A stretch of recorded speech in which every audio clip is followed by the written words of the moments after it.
Welcome to another episode of Hammered with Cars, presented to you by Troll Patrol Racing and Johnson Recreational Toys. I'm TJ. And I'm Tyler.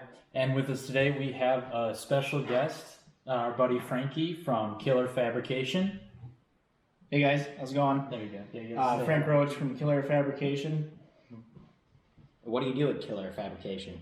We specialize mainly in automotive fabrication, but really anything that's custom welding and fabrication in aluminum, steel, stainless, titanium, really anything that pertains to the automotive world.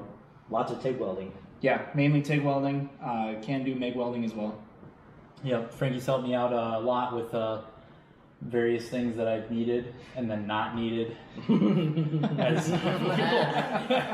all find out. As we all talk about. So, what's the wackiest thing you've ever had to work on, like for fabrication stuff? Really making stuff for people's homes. I've made some decorative parts for some people.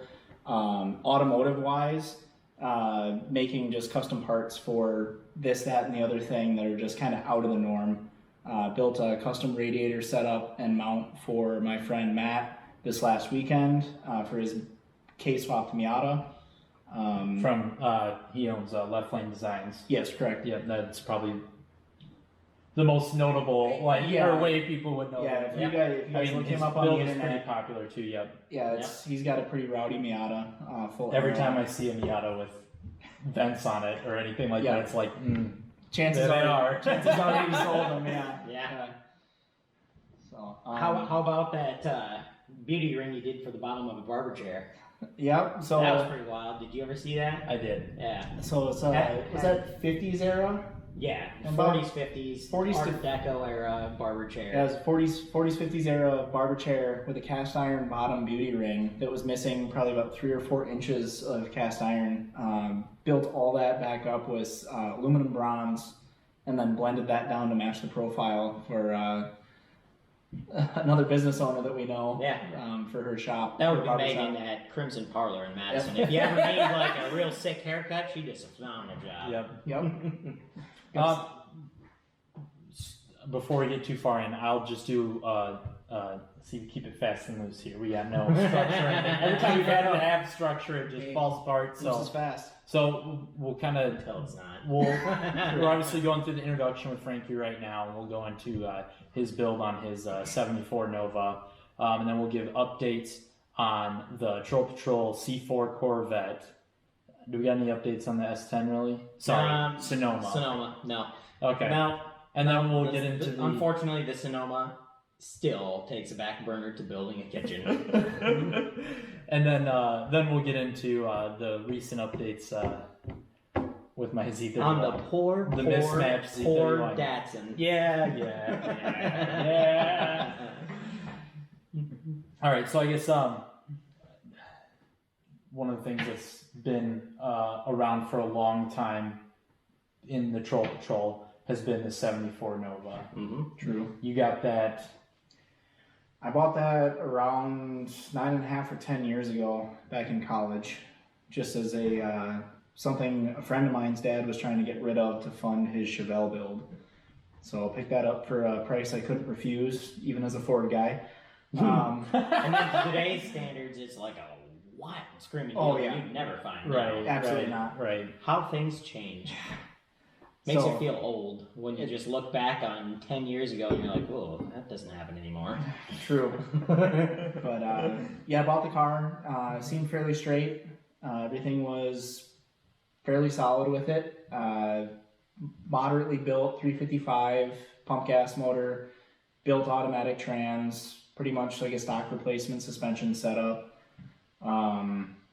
Just a fun driver, clean interior, paint looked okay. Come to find out, starting the build, a lot of that stuff was very halfway done. Subsurface. Yeah, it was... Turns out when you take the paint off, you find out what's really under there. A half-inch of Bondo that cracked from the door jamb to the tail end on the rear quarters was a nice surprise. Did that have a quarter panel replacements previously? Lower half replacements, yeah. Because the wheel wells on those are notorious water traps that rust out. Yeah. Okay. Pretty bad. Usually right over the top of the wheel wells at the pinch weld. Sure. Trunk pans are also bad, and fortunately for everybody, 73s and 74s they don't make replacement panels for. So it's Good luck. Got to Make your own. retrofit the 70 to 72. Yep, it's finding the older panels and grafting those in, assuming you have good enough sheet metal where they made up. Fortunately, I was good enough to have the solid sheet metal to patch it to, so everything there should be solid now that it's all done. Just need to seam seal and paint everything for the most part. Sweetness. And what about the rest of it? So yeah, well, let's get into the interesting part about it. Now that we know everything about the classic muscle, let's update it as to the modern. You had the car for a while, and even with the built 355 and the automatic transmission, and everything, you did a couple races with us. I know I've got some old footage of the. This has to be. I'm hoping I can find it. I know it's on YouTube. I was going to say this has to be 7 or 8 years ago. Yeah, Sugar River when we could still race there. And excellent, the one time up at Road America, Mm-hmm. the first time we were up at Road America, where it was in the it's in the upper parking lot above corner. It's like an overflow. No, it's not on the corner. Well, it'd be corner 1, I guess. It's basically behind the pits. Yeah. It's on the inside of corner 1. Yeah. Yep. I raced there, and then I think you had it out at MIS once as well, correct? Yeah, there's a few times I had it out where there were some issues with the car, just not feeling like thrashing it into the ground because I had to drive it home.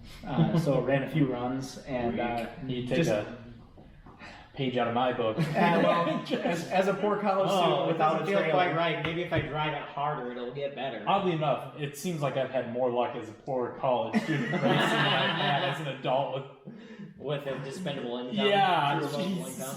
Yeah.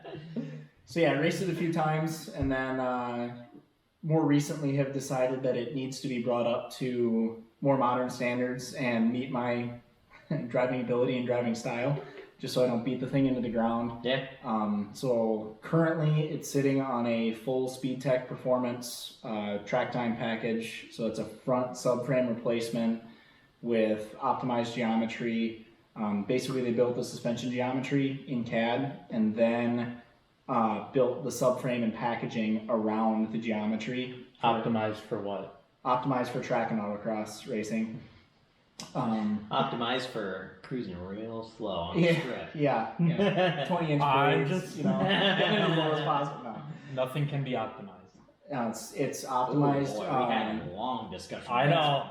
It's optimized for a more track oriented but still streetable setup. So there's compromise in it. The geometry wise, not really. In both directions. It's very harsh geometry wise. It runs 9.25 degrees of caster and a lot of camber gain. Static cambers. So you mean exactly like what my completely stock Sonoma chassis does? Except mine doesn't do the stanky leg. go so negative that oh my god, the number of people that have come up to us when we've been driving that. Is that truck broken? Yeah, they're like, there's something weird going on with that.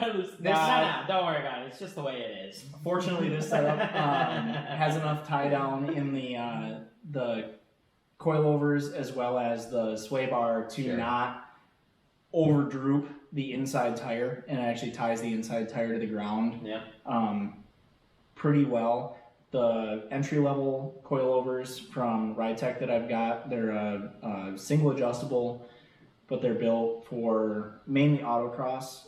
If I get into more big track stuff, I'll probably be going to a 4-way adjustable JRI with a remote reservoir. It's kind of the top of the line for the style of racing and the combination of the racing and the car that I've got. Sure. A lot of the big guns run that. Yeah. But yeah, with suspension, sway bar, chassis, super solid setup. I've driven the car a little bit on it before I tore it all the way back down to do body work and do everything right. Yeah, Frankie got the car out on the street and we're like, dude, he's going to make an event this year. Right. And then a week later, it's like blown apart into a million pieces. Well, like the last time I was down there and we were doing that thing for the Z. One of the things I told him was like, when you had it together like that, I know like the paint and the body work wasn't perfect by any means, but it was one of those things, seeing it together like that, I don't think I would have been able to tear it apart. Yeah, I had until you told me why, and then it was like, okay, now I understand why you did. But it was just on the outside, it was like, you got it together. Yep. There's no way I wouldn't have been like, well, I'm taking it to a couple events before I tear it down again. So you know? I understand the sentiment, and I had a lot of those internal arguments with myself on that one, and it was mainly there was still chassis work that needed to be done. There was a lot of stiffening that needed to be done, and there was components that are integral to the chassis that had a fair amount of rust that needed to be replaced. And the last thing I wanted to do was rush it, go to an event, and actually twist the chassis because the car has so much grip that you get so much torque coming off line, twist the frame. that wasn't happening in Coke cans, but 3/4 race cam.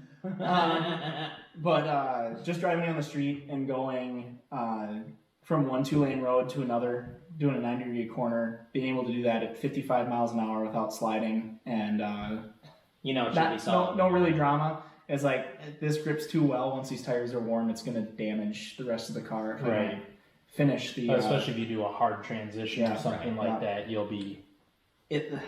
better be safe than sorry. Absolutely. Especially... So it was a hard decision to make, but it was the right decision to make. So it's, at this point, the car is finishing up the unibody work and starting on roll cage here soon.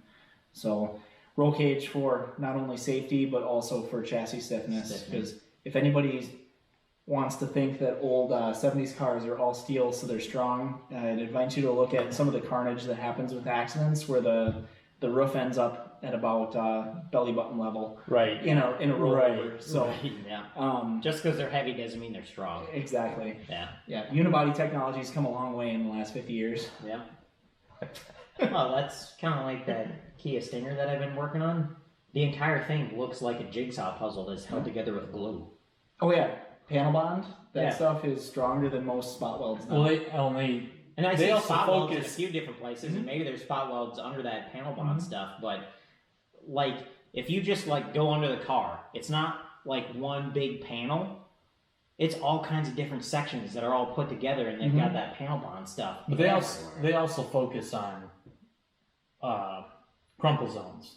For sure. Like, that's part of how you get a better safety rating. But that's important. The car does actually give. Right. But that's important mostly outside of the passenger compartment. Right. But I'm talking about like the floor underneath the car. Right. And like the a unibody car has a spot underneath where it's kind of like a notable frame rail section. And all those pieces are just like all little jigsaw pieces all put together. Yeah. A lot of that comes into... big huge bead of like putty all around every single one of them joints. Looking at that from a fabrication 20 years from now, someone's going to just take like silicone window sealant and close those up when they need to. Gotta do what you gotta do, baby. That's so bad. It will happen. No, but looking at that from more of a fabrication and engineering standpoint, as my background is mechanical engineering, those panels, when you get sheet metal and you form it, and you put beads and breaks in it, so bends and reliefs in it with the forming process, you increase the strength of that panel exponentially. Right. Yeah. So those jigsaw pieces might be hard to make in one panel, but they're easier to make in one piece, where you can join them all together and get a significantly stronger, basically lattice of them all put together. Yeah, that makes sense. Without knowing their design process, I would venture to guess that that's probably what they were going the route for. that they were going for. Yeah. Engine, transmission. Come on, we gotta wrap up. Oh, okay. So back. Yeah, man. Come on, we're on you. You know how you were asking, like, "Oh, what do you want from me?" And we were like, just wing it. Here it is. This is what we want from you. All right. So the engine transmission, I bought a cheap $500 junkyard 5.3 iron block LM7 motor. It's a race car engine. It is. No, it's a truck engine. Not anymore.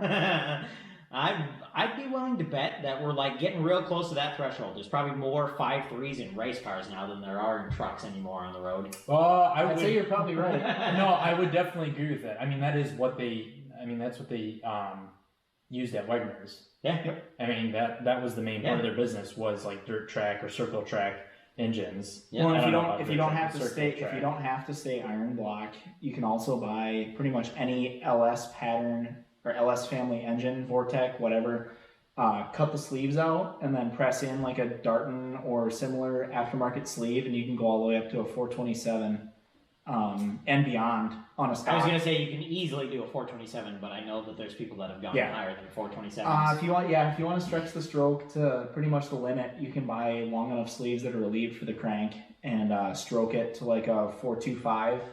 I think is the highest that I've seen so far. Yeah. So that's getting into big block stroke territory with a 4 1/8 inch bore. That's a lot of displacement. Yep. But engine wise, I've just got a 5.3 with a comp cams 454 54-11 cam. Fairly decent lift, fairly decent duration. It's rectangle port based cam, but the extra duration with the smaller heads that are on my motor really benefits on the exhaust side. So CPG Nation and a few other places have done tests on it on the dyno and engine dyno. So without accessories and with an electric water pump, it's about a 470 horsepower cam with the heads and intake that I'm running. That coupled with the TR6060 out of it's the MG9 RPO code out of a version 2 CTSV is pretty solid with a 411. Yes. It's I know what that is. It's the high torque rated transmission that comes out of the ZL1 and the CTSVs in the manuals. So it's if it can handle a CTSV, it should have no problem behind your NA53. Especially because it came out of a CTSV that was also owned by my friend Matt that made around 800 to 850 wheel on E85. Solid. It was pretty solid. The car was fast. Merging into traffic at like 150 was interesting. Especially as a passenger. So driveline is pretty solid. I think at this point, not entirely. I cheaped out on the clutch. Went with a spec clutch. Because I figured I didn't know what I wanted yet, so I would buy something that was pretty cheap, and it turned out to be a mistake because relatively inexpensive. Which turned into cheap, as you found out. Let's put it this way: there was not very much value to the money spent. There's a pretty harsh imbalance in the clutch itself, to where even in neutral or with the car up on jack stands, it vibrates pretty bad at about 2,000 to 2,200, like to the point where I'm kind of an important rev range for and I'm worried that with that, there's also going to be second, third, and possibly fourth harmonics that come about in the RPM range the cars will see. So rear main and input bearings on the trans are going to see some pretty harsh conditions if I keep this. So I know when we've talked a couple times that there's a possibility you thought there was something wrong with the drive shaft as well, or is that not the case anymore? Based on measurements, I don't think so. Because the drive shaft angles or the U-joint angles on the drive shaft were within about 0.25 degrees. So it's well within the acceptable range for the RPM that the drive shaft was turning during the test drive process. It's about 500 miles I was braking in the rear end, and then I did like another 50 miles of driving the car a little bit harder on the road. And it was mainly in that 2,000 to 2,200 RPM range that I was seeing issues. Sure. That is not to say all spec clutches are unbalanced or anything like that. It's as our buddy Kyle Nett, he's just put a spec clutch in his Z31. But it won't matter because he won't do the break-in process properly and it'll fail. That's what he did. That was our guess last time. I heard nothing but good about spec for the money, which is why I bought it. I've had a spec clutch in. I want to say it was a spec clutch on a different manufacturer's flywheel that went into my Passat. I had no problems with that. Yep. I also had a spec clutch in one of my Jettas. Never had any problems. I know. I considered it a couple times. just looking at stuff because of their pricing and everything was Yeah. so competitive. It was just absolutely. okay, it's worth trying. And, Yeah. Yeah, and I ended up mating it with a 12.5 pound Fergola or Fidanza, sorry, flywheel. Fergola. I forgot what name they- the company was. No, Fergola, they make fittings. I got a lot of them too on my car. No, but the Fidanza 12.5 pound flywheel, and I don't know if that's accentuated the problem, but there's definitely an issue there that wouldn't be there with. Yeah, I mean, if you have a lighter flywheel, there's less mass there to dampen any sort of imbalance that there might be in your pressure plate or clutch disc. Yeah. So at this point, I'm not sure what exactly I want to run for a clutch, whether it's more on the streetable side or a little bit more on the race side, kind of between a few different options. Couldn't you just get like a OEM GM clutch? I can, but that would add about 12 to 14 pounds to the rotating system. Yeah. So I want to go lighter. So I'm looking at McLeod's RXT twin disc line, which is made to run on a stock diameter flywheel, which is what I currently have, or going down to like a 7.5 to 8.5 inch. Just go all the triple way to a disc. 7.5-inch quartermaster. I do want the car to be streetable. It is optional. Everything's streetable if you're man enough. True. As long as you're driving down the street, it's streetable. You ever seen Drag Week? What is it? Man? What is it? Registration, title, and insurance. Yep. Is what makes the And lights. blinkers, taillights, And yeah. True. Yep. They'll get you for those. and wipers. I believe you have to legally have wipers. Depends on the state. Oh, Yeah, Maybe I'm pretty Wisconsin. sure you don't have to have wipers. No. You just have to have them on if it is raining. True. So if you Like, get stuck in the so rain, So if you go Right, have if your you car get- inspected on a dry day, it doesn't matter. hey, thankfully Wisconsin doesn't have a vehicle inspection, so Well, you do to get it registered if it's like a custom built thing. So that's Well, a totally different thing. my car's already registered. But even- Sorry, I went way off the rails. My car's registered for life. Thankfully, it's old enough to have Wisconsin hobbyist plates. Everything we drive is old enough to have hobby plates, except maybe your Sonoma. It's old Oh no, enough that's now. old enough. Oh no, Okay. no, I got one more year. Okay, It's 2003. it is just. Oh yeah, Okay. you got one more year. Technically, at the end of this year, I could probably squeak it in. You'd be fine. Yeah. Might have to do that. Well, has it run in the last year? Yeah. Oh yeah. Well, Yeah, I That's raced it old. last year. Oh, I mean, as much as I was gonna say you get away with consider it. that four Well, cylinder now, hold on. running. It always ran. Didn't make a lot of power. Like all the horsepowers that I ever expended through all of the events equal up to basically what Frankie will get in one event. Right.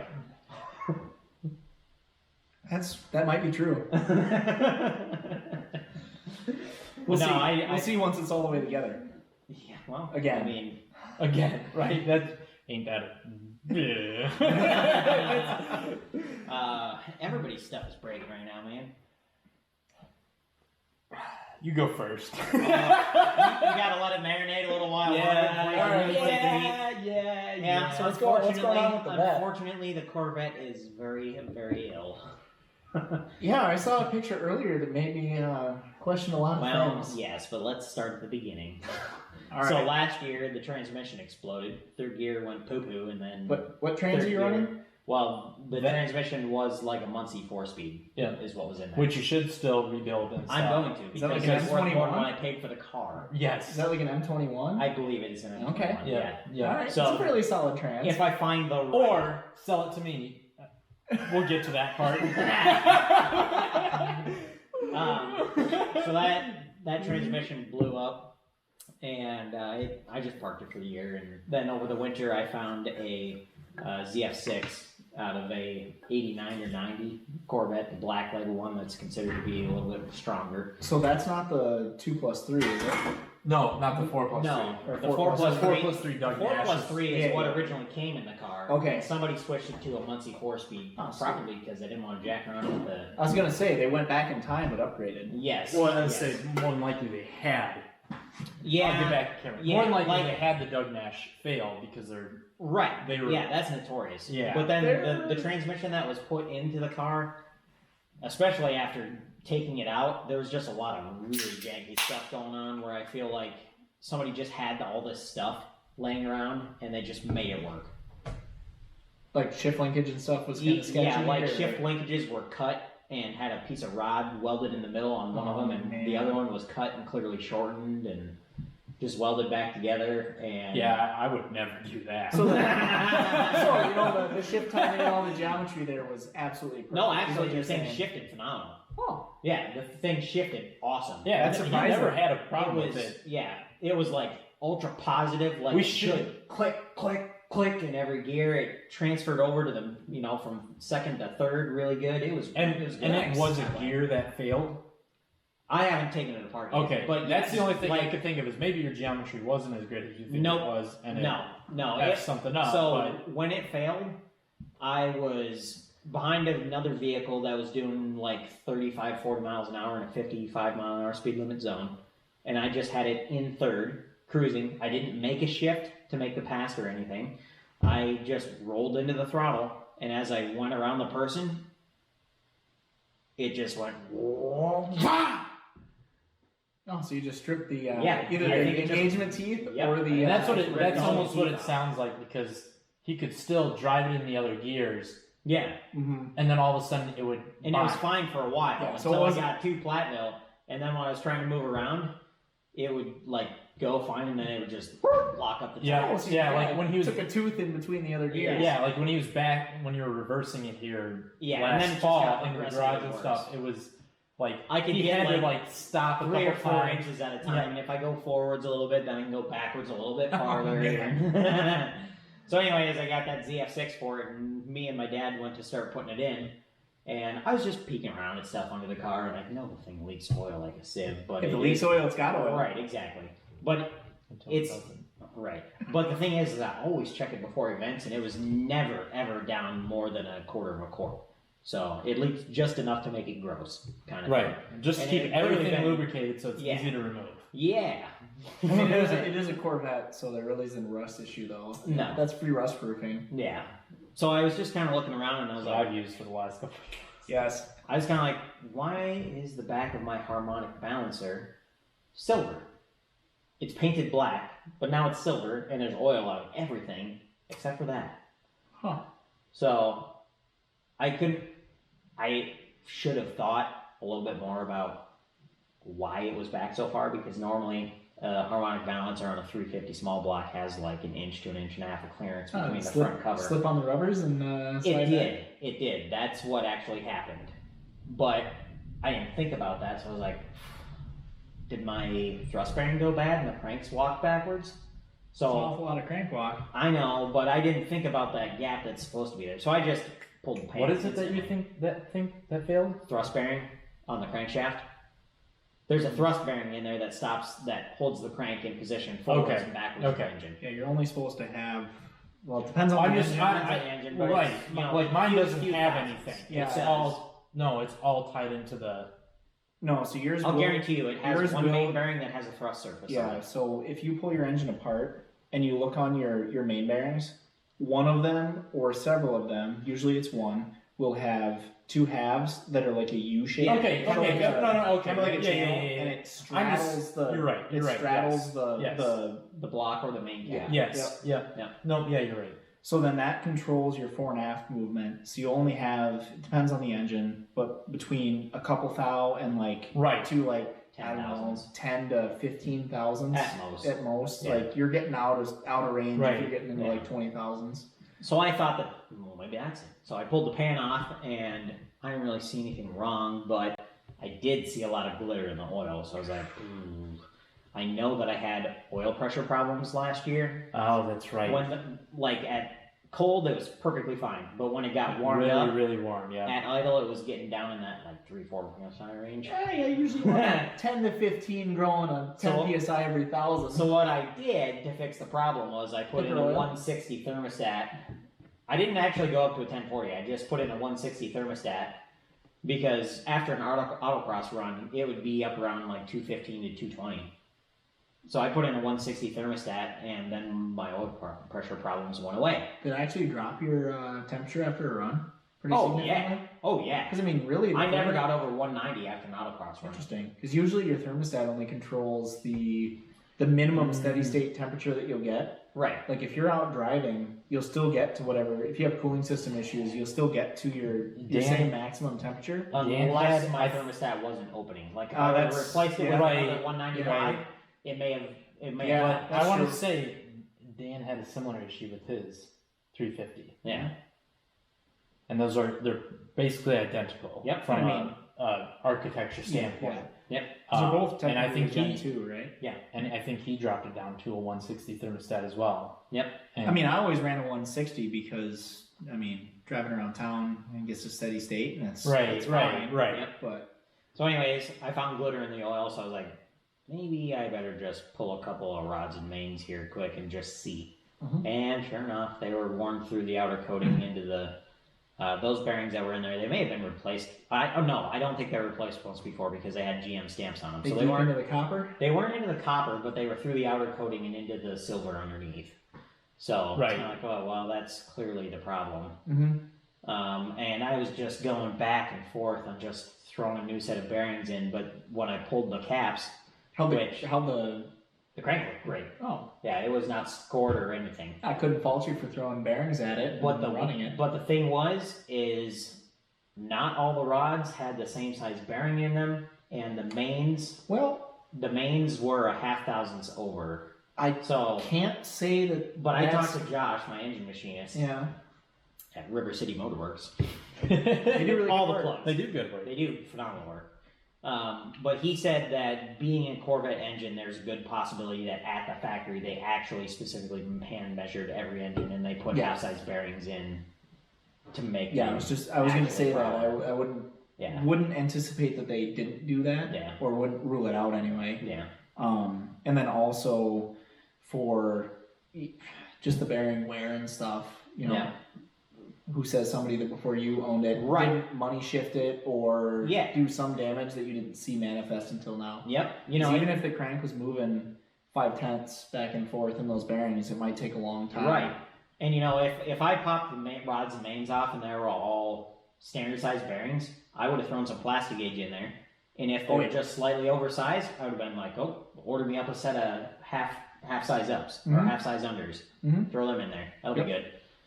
But you'd also see I started just cleaning the pan out to go put it back together, and I was like, man. Oh, what's that right there? What's that little fella? Oh, there's another one over here. found a bunch of clips that came out of lifters. Really? You know how the hydraulic plunger in the top of a hydraulic lifter? Yeah, those little metal square clips that go in there. There was pieces of them in the pan. And I also found 3 or 4 little pieces of what I believe are probably the corners off of piston skirts. Sounds like this thing has been over-revved pretty significantly. We're not going to put that back together. Well, I mean, define over-revved. Well, with that era of a Corvette, 6500 was a pretty healthy couldn't even hit it. Impossible. Yeah, he couldn't even hit Unless it. somebody just put it in neutral and just put it to the floor, or they money shifted it. Money shift is about the only way you could ever do it. I bet you the thing's been money shifted. That thing, after 4,800 RPMs, the cam geometry in those things so hard. It's nothing to do with the cam. It's everything to do with the intake runners. Oh, the cams are horrible in those too. No, I understand that. But even if you put the biggest, baddest cam and the wildest set of intake runners with that intake, the heads and intakes, it still only makes power up to 5,500 RPMs.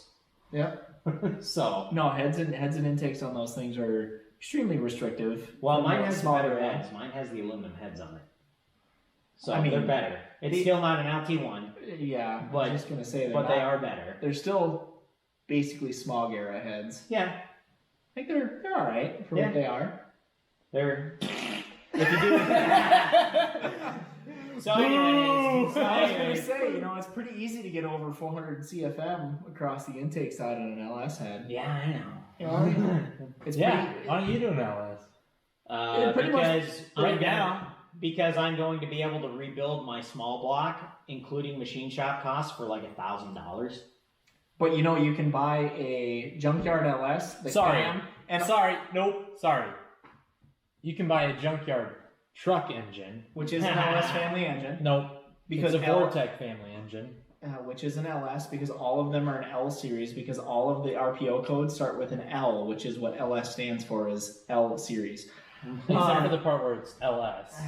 Well, but you can think what you want, but then there's reality. But the thing is about just rebuilding what I have versus doing something else is I don't have to jack around with any different engine management. I don't have to learn how to tune. That's I fair. don't have to do anything. I literally just have to rebuild it and put it back in. Hey, I know a guy that's gone through all this stuff and has the software and hardware to do it. I understand that, but when you're running your own business and you're trying to do your own That's house my stuff, advice. and I really just want to try and get on track this year, Yeah, I just want to put it back together. No, that's fair. And touch besides, as That's far fair. as touch it. As Just far as- put it back together. I don't That's have right, the same that's right. fears that you do based on experience. However, as far as making that car go faster around a track, It more probably doesn't- horsepower is the last thing it Yeah, I needs. was gonna say you that need to be a better driver. That's probably like third or fourth thing on the list. More than horsepower. No, those cars chassis wise are really good. Suspension's a little bit lacking as far as springs and dampers yeah, go. that's the So- bummer is that he's got the early. I have an early one, so there's Yeah, not that any is good ton of coilover aftermarket conversions for it, out yeah. there yet. Oh, do they have a different like bat wing and the whole No, rear setup? The Batwing? No, the rear. The whole- rear. The whole no, the whole my roommate's got a 84 C4 and that whole area in the back that holds the suspension is called like the bat wing. Yeah. That's what Okay. they call it. No, the rear is not the problem. The front is where the top mount for the shock is. Yep. It's very narrow and very lightweight compared to the later ones. So what you're on saying the later is ones, I need to laser cut and some. just go right up in there, and it's fine. But on the earlier ones, It'll the fail. coilover doesn't fit in there real well, and if you modified it to fit, it could be a fail point. So what you're saying is I need to just laser cut some stuff at work and then weld it on to gusset it. Maybe. We can make that. Yes. happen. We can make that. I'm gonna happen. say yes. I want to see it. I'm sure between the two of us we can figure something out that. Oh, yeah, that I'm sure. works. Just I'm have sure. Ryan 3D print something. But first things first, I'm going to just do poly bushings in all the suspension and give it a good alignment. And Stiffer sway bar? probably, no, I'm not going to do any of that stuff quite yet. I don't think you really need to yet. Yeah. No, I'm just going to get the bushings and a good alignment done. I might do something better for shocks, but it just depends on how much they are. I think I can get either Bilsteins or Coneys for around $500. Well, Have you looked at- the other thing is to look at would be is like, can you get something that you can rebuild? Bilsteins. Right. Yeah, Bilstein And makes if you can good get them stuff. cheap enough, Yeah. and you're willing to tear them down and Right. Have you- actually try and Have you But looked then at? the problem becomes that there's super limited number of options for monoleaf springs in different rates, Yep. and they're wildly expensive. And then so build the shocks to.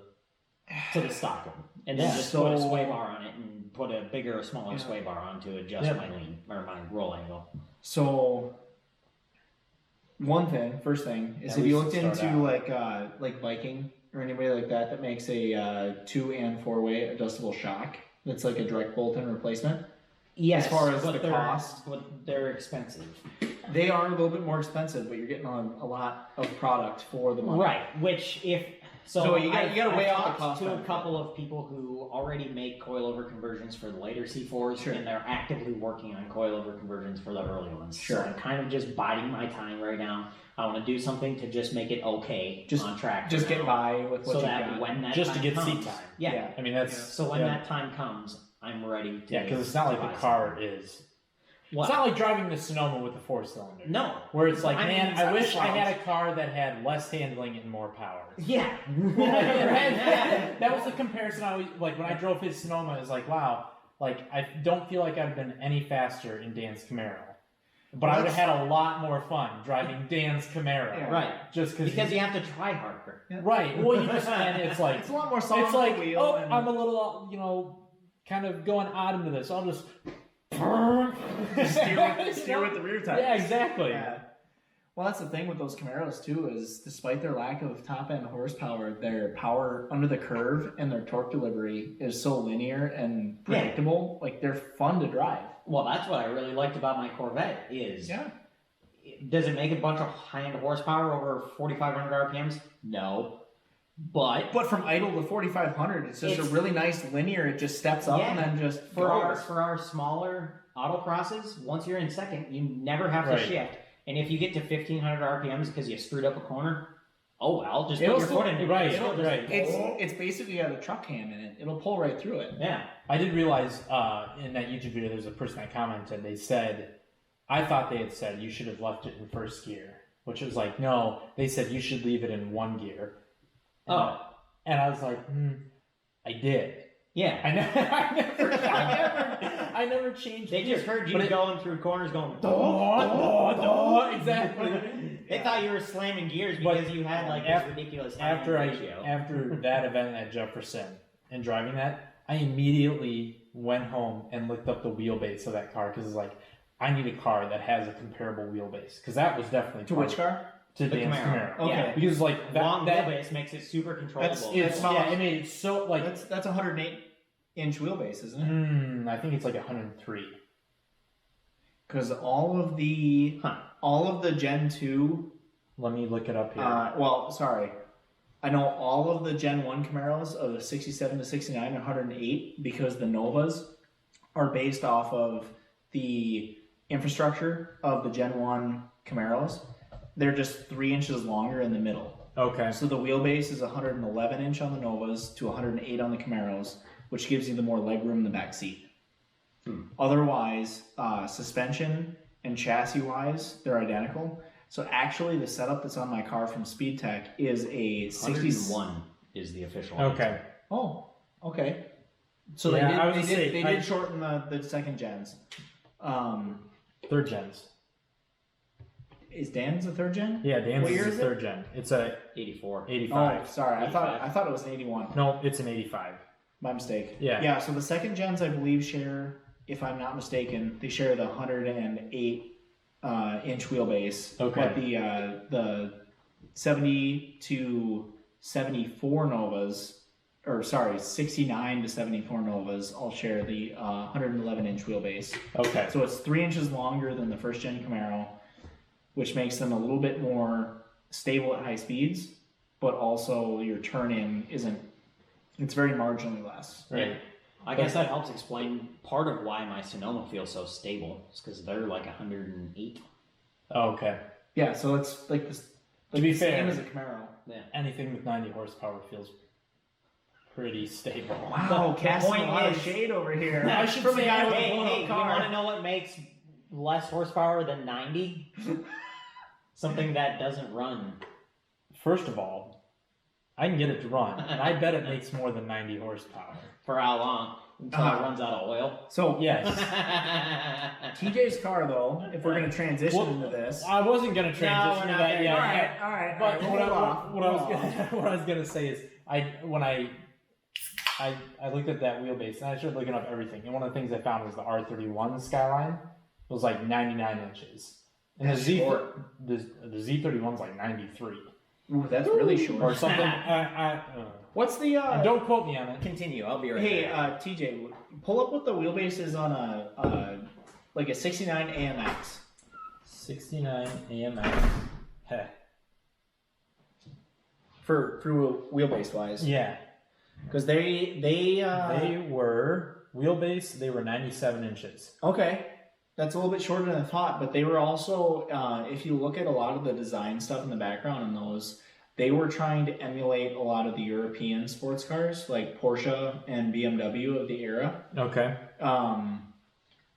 as more of a sporty, shall we say, relatively affordable option Okay. for a two-door kind of sporty car. Mm-hmm. So, I don't know. I'd love to find one of those to build in a similar vein to what I'm doing with the Nova, but they are extraordinarily expensive and getting more popular as the days go Yeah. Well, and that'd be the other thing is, can you even get? Does by. At this point, I'm not worried about It's Ride Tech? No, it's not Ride Tech. Speed Tech. Speed Tech. So I would Like they don't have a kit for it, do they? No, they don't have a direct Yeah. kit. But what I would probably do is Could you integrate? basically buy the kit for a '69 Camaro Okay. and then modify it to work with the car.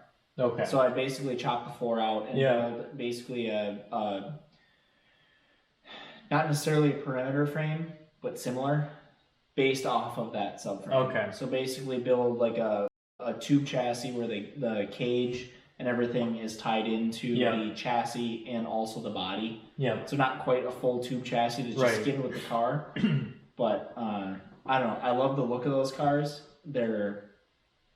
They're interesting. They're kind of America's attempt to keep up with the late 60s, early 70s European cars. Right. Okay. So the AMX2 is before they.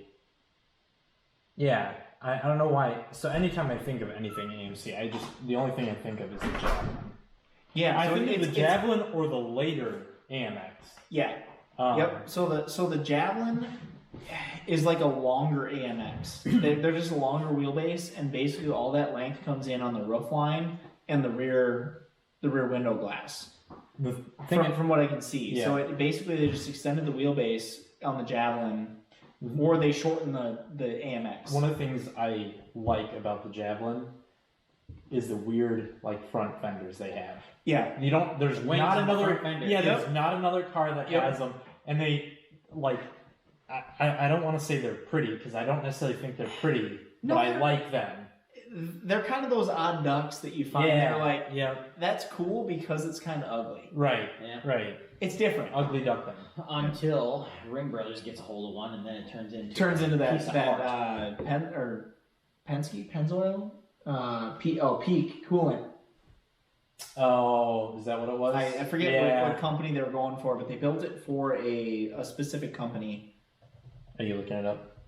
We actually, our Automotive Enthusiast Club at UW Platteville toured their facility while they were building that car. It was Did still it actually in. have something to do with a manufacturer? Yes, it did. Probably. Yep, it was. They built it for a specific fluids manufacturer for cars. Is it yellow? It's bright yellow. Okay, It's like yellow It's metallic. like gold. It's Yeah.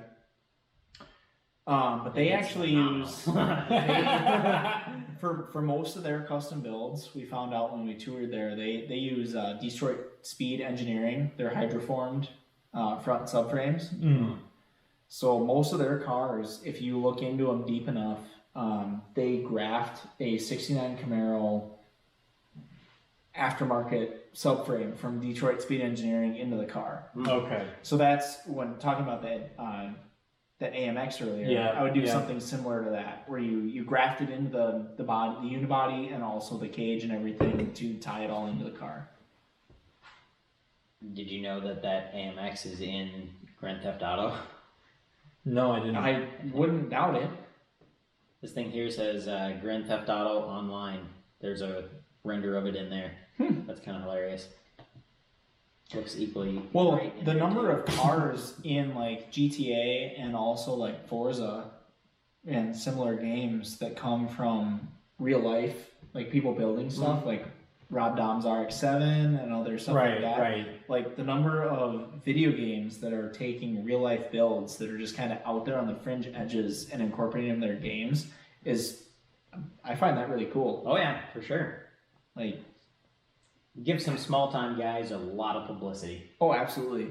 But it's like speaking of Rob Dom, like I follow him pretty closely, and that RX-7 that he built with the extended wheelbase for all-wheel drive and a four-rotor, like that is a pretty incredible build. Right. If you haven't looked into that, like I don't care if you like rotaries or not. Like that. I care if you like rotaries or not. Well, like his build with rotaries has really gotten me into rotaries. Where like I would love to build a rotary car at some point, whether it's NA or turbo, because he puts just everything he's doing out there. Right. He's just like, here's what I'm doing. I'm not keeping He's not anything trying to hide secret. anything. Yeah. Like, here's what I'm doing. It's expensive. Like rotaries are just kind of those fringe setups. Right. Like, they're not super popular, and since they really don't have any OEM support anymore, it's hard to get parts for them.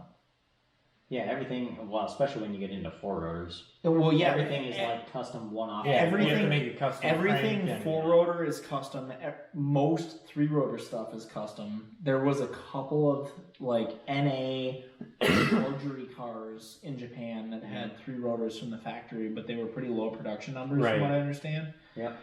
But just 1,000 horsepower four rotor is pretty comparable horsepower and torque numbers to a 1,000 horsepower like LS based V8, Mm-hmm. and just the sound is heavenly. Oh, You know, it sounds like You a remember that it one. sounds like a Yeah. 90s. I do remember Sounds that was so good, and that was just an NA four rotor. Yeah, I was gonna But say, it you was know what, just- they sound like a 80s to 90s like V10, V12 F1 car. Yeah. They sound really good. They're just like the 787s, but now you add in boost noises, and they're even better. Right. Yep. Like they're super cool. There's a lot of really cool fab stuff that goes on in his channel. A lot of cool machining stuff. You know, it really sparks a lot of interest if you're into a lot of the custom fabrication and machining stuff. Yeah. Like it's one of those things I would suggest you at least look at it. Yeah. Because it'll pique a lot of interest. I think, with a lot of people that are into that. And I'm the only guy in the whole Troll Patrol who's ever owned a rotary. Yeah, and it was a motorcycle. No, wasn't it it? was not a motorcycle. It was a snowmobile engine. Oh. And I had it just on a pallet so it would run.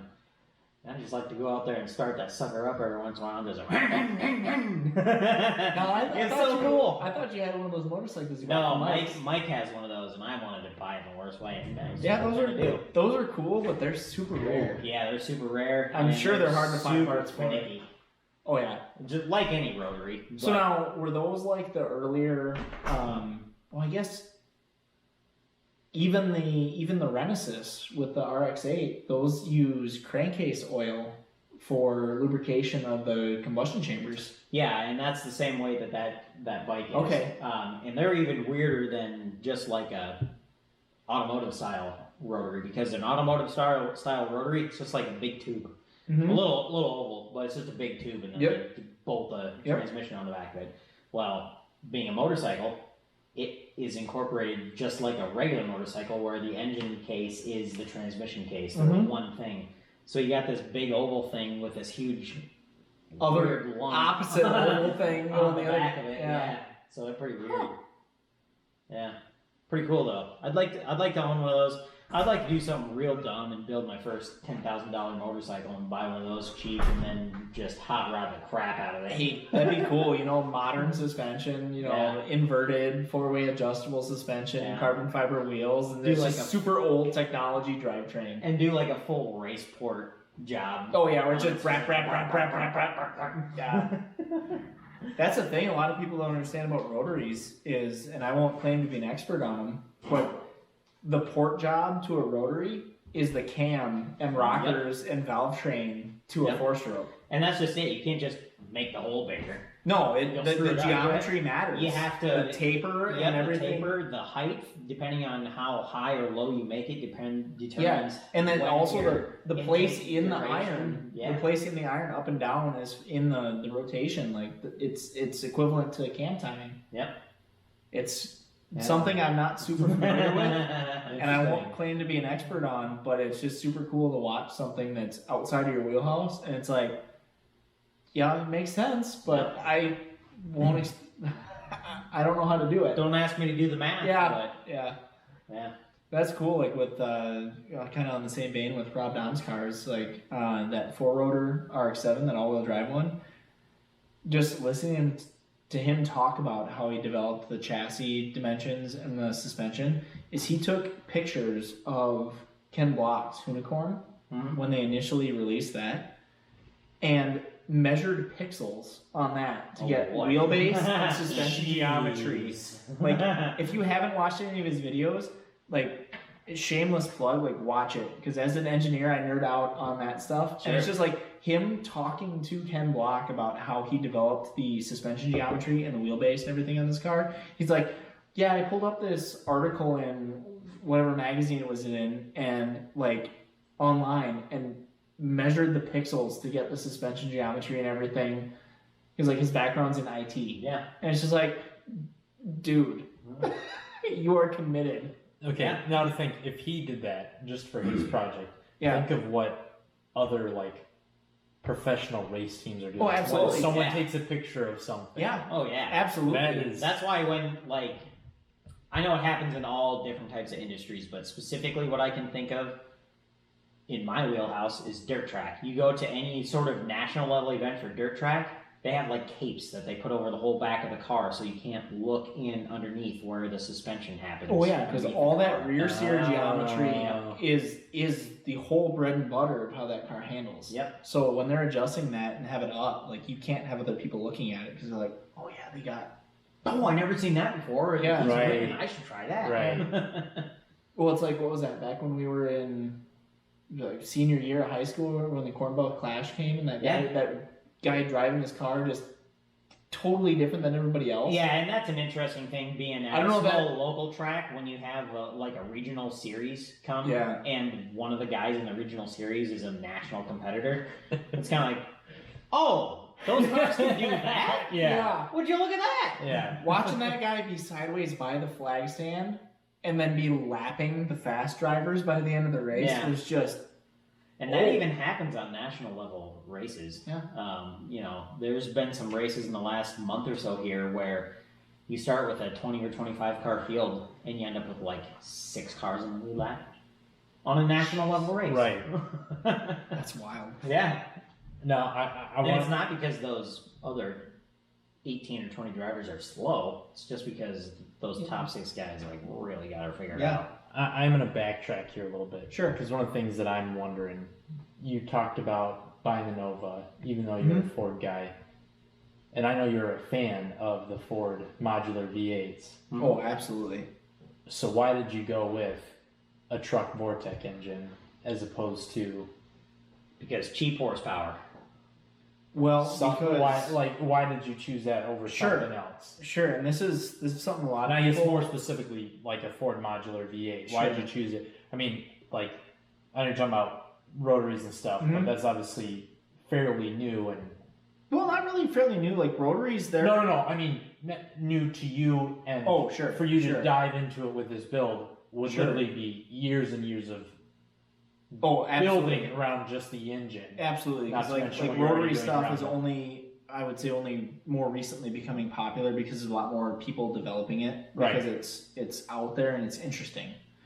The reason that I went with a LS-based Vortec engine that you just a truck cheap iron block is because A, cost, and B, the amount of power you get from a very low investment. You can buy a $200 to $1,000 engine, depending on if you go with a high mile iron block to a low mile aluminum block in 4.8 to 5.3 or 6.0, depending on the area of the country you live in. Because it also depends. If you're down in like Miami, Florida, or down around Dallas, Texas, or other areas where there's a lot of street racing and stuff that goes on, you're going to have a lot higher costs at the junkyards. Right. Yeah. I jumped on Facebook Marketplace and found a $500 engine that came with the engine, the wiring harness, the ECU, everything. Guy sent me a video of it in the truck, and then 3 days later, went down after I knew that it ran, sounded quiet. He had it out on a pallet, took his forklift, put it in the back of my truck, and I drove home for $500. So I took that $500 engine, did a little modification to the wiring harness, put a cam, valve springs, and push rods in it, and I've got a $1,200 race engine that makes about 450-ish crank horsepower, depending on the dyno you're on, and obvious intrinsic differences. With head castings, engine castings, ring tension, mileage, all that. So, I figured somewhere around 430 to 470 in that range. So what do you think it would have cost you? Because am I correct in saying like the 4.6 32 valves? Those are technically the modular engines, correct? Yeah, pretty much everything. Everything 4.6, 5.4, 6.8 with the V10s and even the 5.0s, the new 5.0s and the 5.2s are technically modular, but like the 5.0s and the 5.2s have got their differences. Right. Well, and those are still going to be pretty expensive. But I know you can. Absolutely. You can pick up like a 4.6 32 valve Yes. from a junkyard for like $700. Yep. So, which I know it's going to be more expensive to build. Absolutely. But in the grand scheme of things, it's with everything that you're doing, it's peanuts. Yeah. So like, that's a fair assessment. Yeah. Like, I mean, it is. I mean, I know it might be $1,000 or $2,000 more than what it would have taken to build the Vortex, but so why didn't you go that route necessarily? So mainly because the subframe and everything that I have in the car is built around an LS platform engine. Okay. And then also it is a GM car, so as much of a Ford fan as cross contamination. As much of a Ford fan as I am, oh boy. I'm also a fan of to some extent brand loyalty. Okay. So it's the subframe and the suspension and everything was built around an LS pattern engine and all the motor mounts, everything. So literally it's just a drop in. So that made it a lot easier on the car. There's nothing to say that cross-contamination may not happen in the future. Right. But at this point, the plan is to stay with an LS-based engine for right now, the 5.3. 5-rotor. Just 5-rotor. There are 6-rotor. There are 6 and 8 rotor builds out there that I've seen a little bit of hints at on the internet. But they're incredibly long. The nose of my car will not handle that amount of engine length. That's when you get Continental for that or something. No, yeah, exactly. That's when you get one of them old Buicks that had the straight 8 in them. Or an old Cadillac that had the 502 big block with a front wheel drive transmission behind it. Oh yeah, the Tornado or whatever it was. But I stuck with it mainly with what the suspension and stuff was designed around for center of gravity and everything, as well as simplicity's sake. Dropping it in. Right. And even if I grenade this block, take out the cam, literally everything on the engine is toast. I'm out like $1,200 to throw a new, the exact same setup in it, plug all my sensors and wiring back in, and bada bing, bada boom, runs on the same tune, everything. So it's kind of hard to at this point with the availability of the LS-based engines with the aftermarket that's there. See, I can put an LS7 in my car and plug everything in. Yeah, true. I'd have to change out a couple of ends on the plugs to match between Gen 3 and Gen 4, but it's peanuts. Oh, but I've got the software and everything, and the hardware, so I can run everything off of the hardware that I've got. Easy peasy. Just because your tuning experience hasn't gone well doesn't mean that everybody else's doesn't. Shut your whore mouth. I should say that I have been dealing with custom engine calibration and tuning since around 2009 is when I really got into it seriously with the Formula SAE team at Platteville, with both stock ECUs on Yamaha-based motorcycles, as well as Mega Squirt aftermarkets, which is what TJ's running on his car. A little bit different than when I was running. Yep. I was running MS2s, he's running an MS3 base setup. And then we moved on in Formula to If you can count it as running. Well, it ran good while it was running. But we ran still runs. It just expels as much oil as it does exhaust gases. That's probably a fair assessment. But or so I've heard. I haven't seen it. I haven't seen it either, but I've heard rumors of oil on the valve covers. Oh boy. But then when we moved to hold on a second. Wait, I have one question. Have you pulled a valve cover to make sure that your drain pipe passages aren't plugged? It's a good point. If I know you haven't done a leak down. Get back to that. All right, I'll come back to it. Don't interrupt what you're saying. Sorry, I had a thought and I had to share it. That's fair. We'll come back to that because that's a good point. But with the engine management stuff, so I started out with like stock with add-on like piggyback tuners. Yeah, piggyback tuners from. Were you guys using power commanders? Yeah, we had a power commander with the wideband feedback, so we could do auto tuning based on environmental conditions and stuff up to around like, I don't know, it's 10 or 15%. It could correct based on that. So if your tune was close enough, it would correct on that. Yeah. Went to Mega Squirt. That was okay. The problem is it's made for more automotive applications. So the type of applications we were using with a motorcycle engine was we were kind of stretching the limits. That's kind of the application for micro squirt now, from at least from the way I've seen them branded. Is yes that and no. It is like you can use it for automotive stuff, but they do kind of market it as yes like, and no. With the Formula SAE, it's a little bit different because we had to run a restrictor plate on our intake, so you had to have a wider resolution on the VE table because it would follow the same track as like an NA, like automotive engine, but then you'd hit where your restriction on the intake would start to pull you down. So you had to be able to tune a lot bigger table with a lot more resolution than a micro squirt could offer. That makes sense. So we would run that, and then we eventually got a sponsorship from AEM for their EMS4 series ECUs, and that alleviated a lot of the hardships that we had. Okay. So we were able to tune that with a lot more flexibility, and then also do some things as far as like idle and warm up that we couldn't before with the AEM the Megasquirt series ECUs.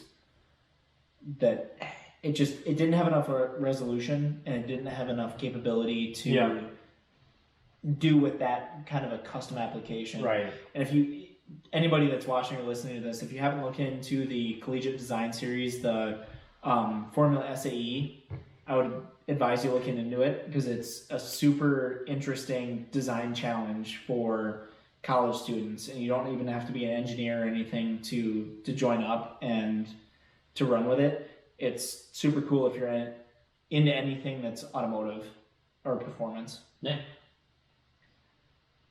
Okay. But now, if you want to go down the path you were talking about earlier. All right. So Death the update on what Mismatch episode is this? Z31. Death of Datsun, episode 17. No. Oh, funny. TJ's finally started to listen to my advice, and we've made some progress. As far as Tuning and engine building stuff. until Well, Yeah. Okay. That's TJ. I'm pretty sure I fried the pistons in my Z31. because I'm not 100% sure. Well, what do we expect? What do you expect? Well, there was a time that I almost ran the car out of gas and it ran a little lean. Okay. So did that happen in boost or? Yes, it Okay. did. Does the car ever happen in boost or happen out of boost? No. No. Rarely. Boost. Even the time. Even when I went over. It wasn't like I was having issues when I was driving it around. I was like, well, what's going on? Let me get in the boost, and all of a sudden it went lean. Oh!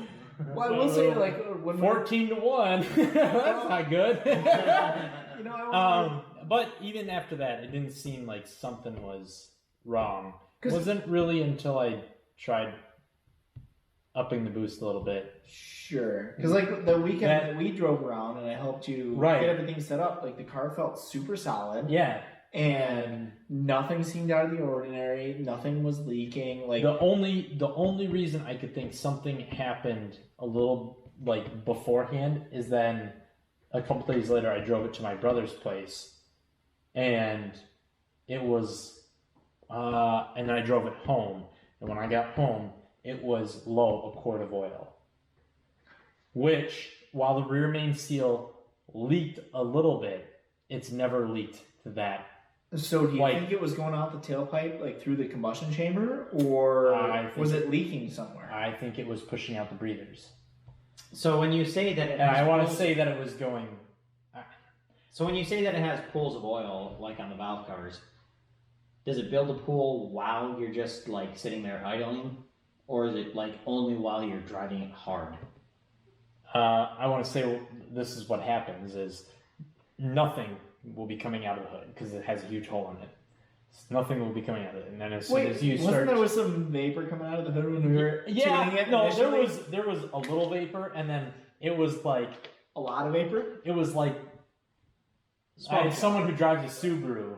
No, we get it, you vape. And it just you know, Okay, and so crankcase pressure went through the roof. yeah. So, and what you're talking about, the blockage part of it, I don't think so. I mean, the engine really hasn't been opened up. Does it come out both breeders Yes, or it was. only one? Okay. I thought it was only coming out one. It was I- definitely coming out one more significantly, and then I plugged that one off, and then it was coming out the other one quite significantly. Usually when you have an issue with crankcase breathing, you try to increase the amount of volume that can flow through that. Yeah, breather. but it was Not- leaking a lot of oil. I bet if I just plugged it, so it won't come out there anymore. It That's worked usually all where- last year. That's usually where a catch can comes in. Yeah, I know. So I don't know exactly the cause. I think you gotta empty your 1 quart catch can after every run. right. though. I think right. At that That's point, you can at least pour it back into the crankcase. Oh, there you go. Hey, this is a good system. yes. I think it was definitely turning up the boost the way I did that really brought its demise. Well, you did But follow. You did follow my instructions. Yeah, I you know. did. It seemed like it based on the pictures you sent me that you upped the fueling in the VE table and you also dropped the time. I didn't up the fueling. The fueling was just already way higher. Yes, you were Like you were basically it was like what do you want to say, 10 clicks or whatever you want to say. like 10 points Like higher. it was at 90 where I had been driving it, Yeah. you know, in the pressure range, and it was at like 100 or 105. Oh, so it should have so gone it was way super- rich. So it was like, okay, the auto tune side of it will probably bring it down. That, or at least you can look at your AFR error between Right, commanded and and actual. there was and- nothing in the AFR that even hinted at it, because I mean it was doing like 11 to 1 or 11.5 to 1, which is more than safe. I was gonna say that's solid. Usually on a Mega Squirt setup, I'll usually try to hit like 11.5, 11.8 ish to 1 in boost. Yeah. Usually tapering towards rich, just to keep the combustion chamber temperature a little Right. bit lower. Really, until you get it on a dyno, you can't be for sure whether you can run leaner or richer or run more or less timing.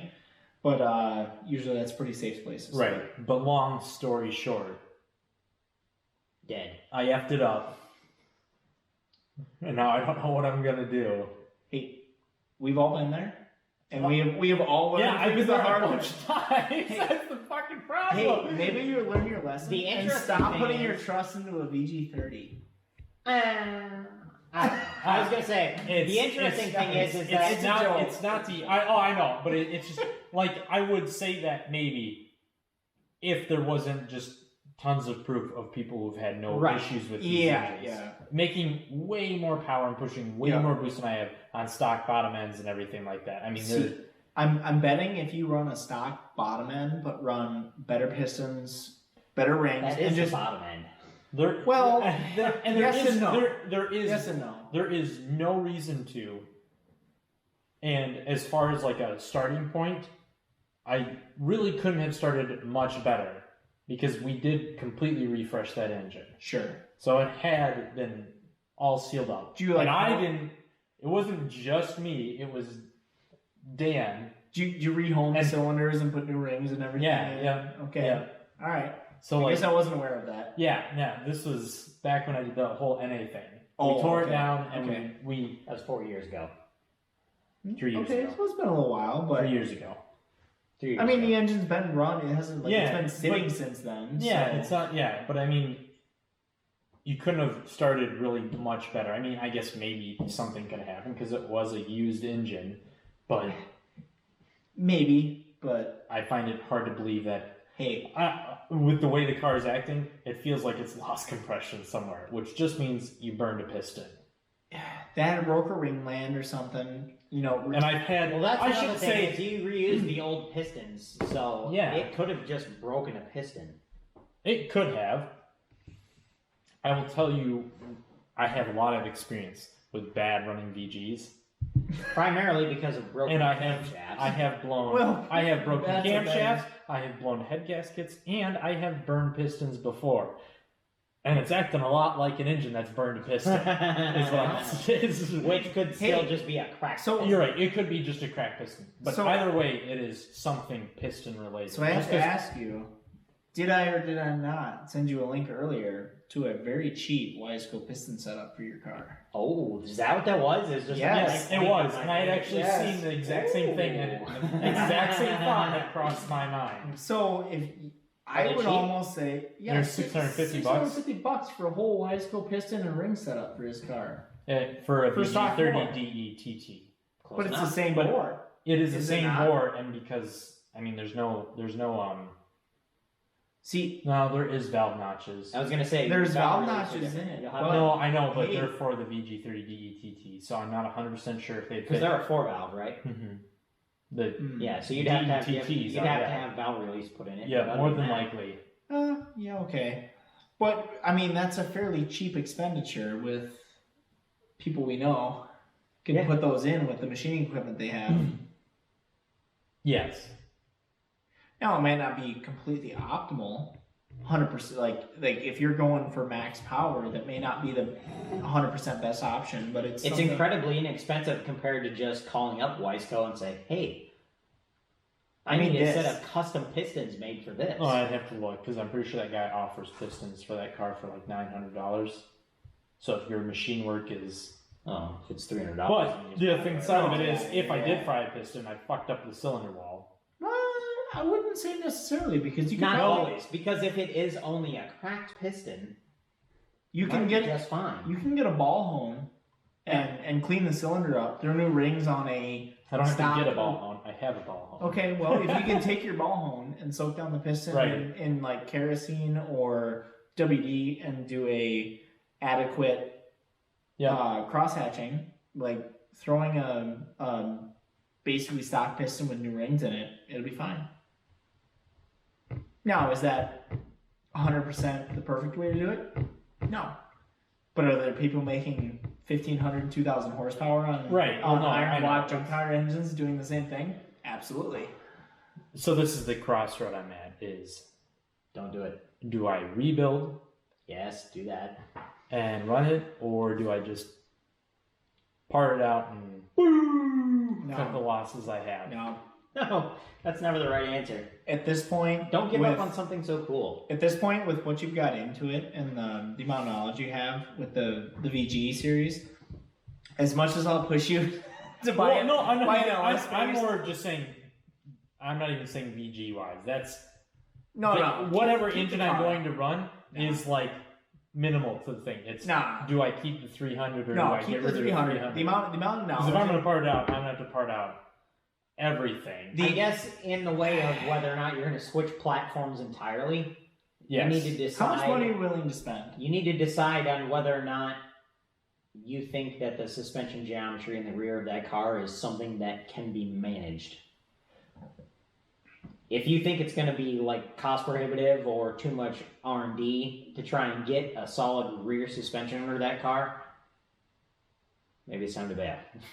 That's a fair point. Because that is certainly 100% that platform's So, largest downfall is the rear this- suspension. The one thing I love about the Z31 and how kind of ratty it is, like, it's still a solid car, but I don't care what happens to it. Like, Right. go off at Blackhawk Farms and it's like, whatever. I don't care about the paint of it or anything like that or how it looks. So it's an easy car to have a lot of fun in. There's the rear suspension side of it, which I can really kind of get over. It's not. Well, that's something you can It's work on right. in the future. It's not a. You can. It's not an immediate thing for me Yeah. because the car still does really good the way it is. Yeah. There's things that can be done to improve it, but it's not like that's not going to be the difference between me cutting my losses or whatever.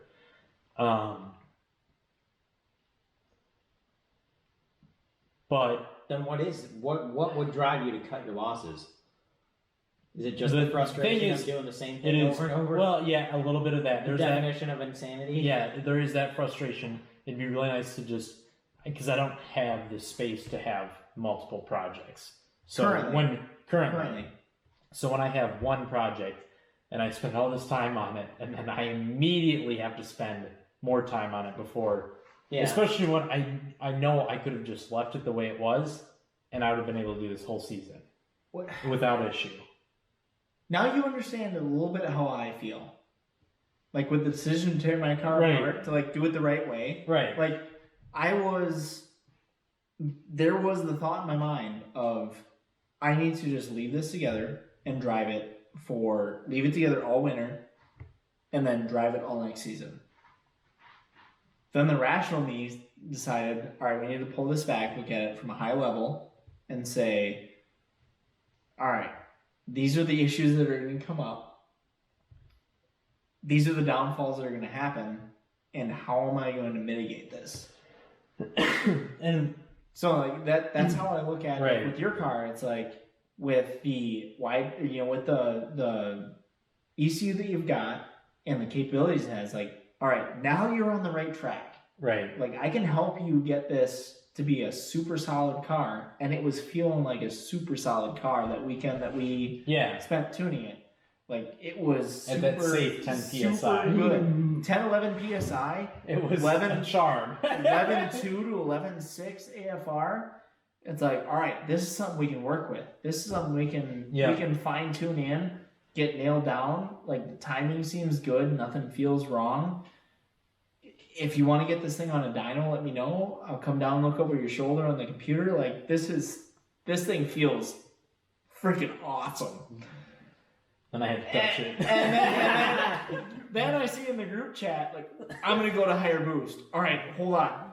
Why? Hold on. Don't do it yet. All right. What you should have said is, no, stop, don't do it. I probably should have, but me being, all right, let's push this a little bit. All right, first things first. Mother hen had to let the chicken leave the nest.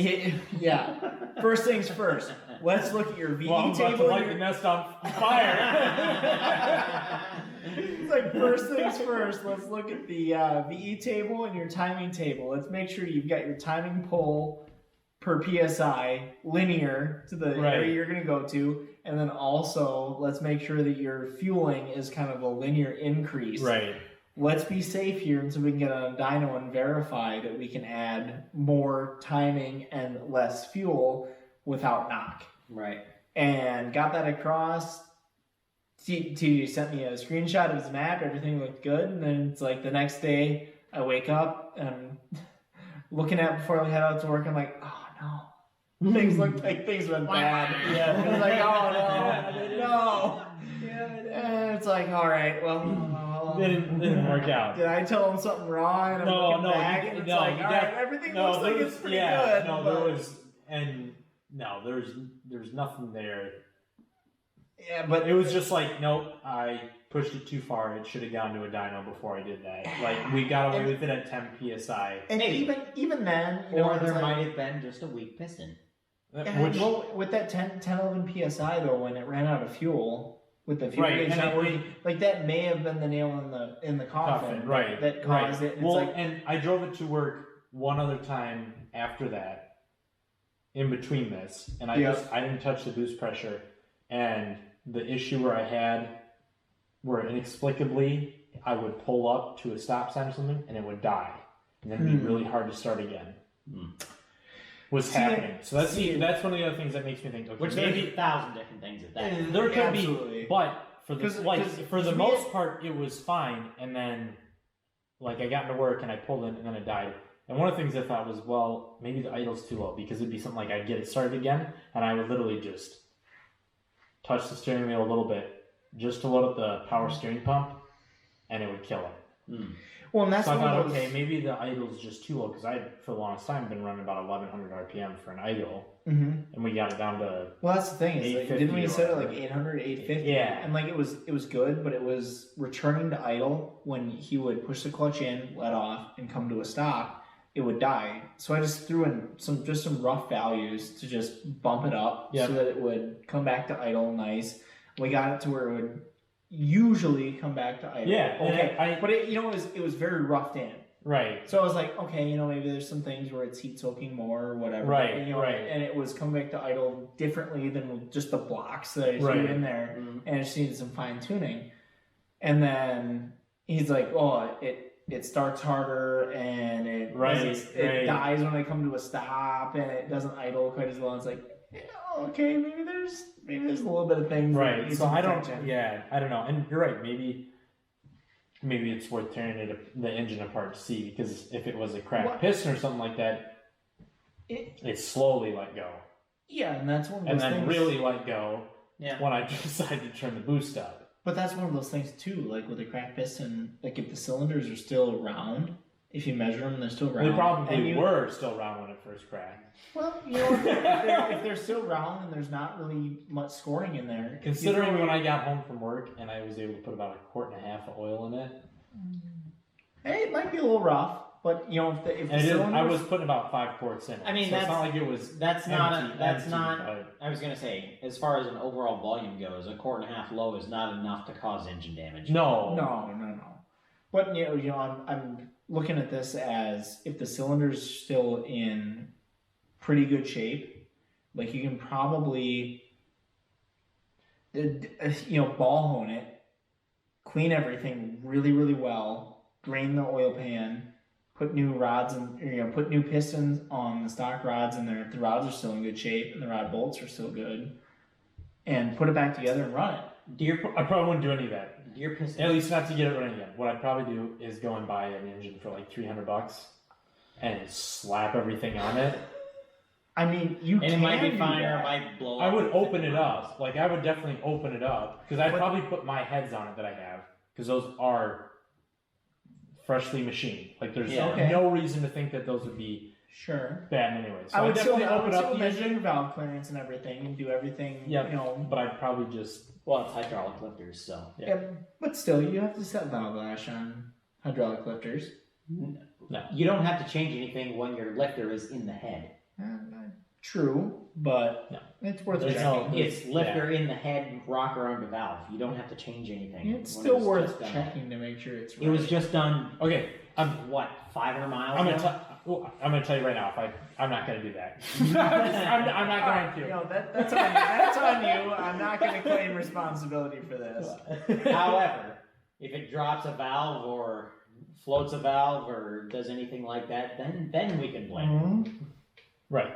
It won't. I will take no blame for any valve lash issues because I've advised the best practice. I'm not worried. Fair enough. But I don't know. There's kind of a part of me. I'm just, I could do that. I'd probably just run it at 10 psi, run it. Yeah, just run it 10, 11. And maybe it'd be fine. Lots of torques. Yeah, it does have a lot of thing torque. is a solid ripper at 10, 11 psi. Right. Like where we tuned it the other weekend. It's a lot of fun that way. Like 0 to unsafe speeds on public roads was a riot. Like sitting in the passenger seat trying to keep my eyes on the computer was just like, Yeah, that was really sketchy because we were on the old RS1R wheels at that time still. Skinny little Both are like 5 years old, aren't they? That thing was a ripper. I looked up once and looked back down at the computer and TJ was just just like, oh my. I got my seatbelt on. Not that it would do any good. Seatbelts from the 80s don't matter.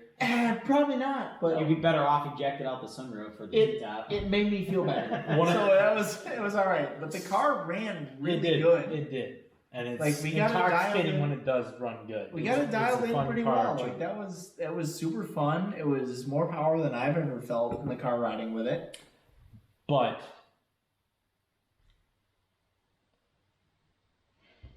I don't know.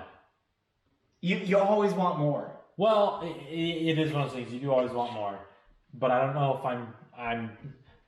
I'm at that point because I've had to tear it apart and work on it a couple times in the last few years. I'm kind of at that point where it's like, okay, I really just want something I can drive reliably. And if I am going to do that, it's going to have to be something that has a decent amount of power, so I don't.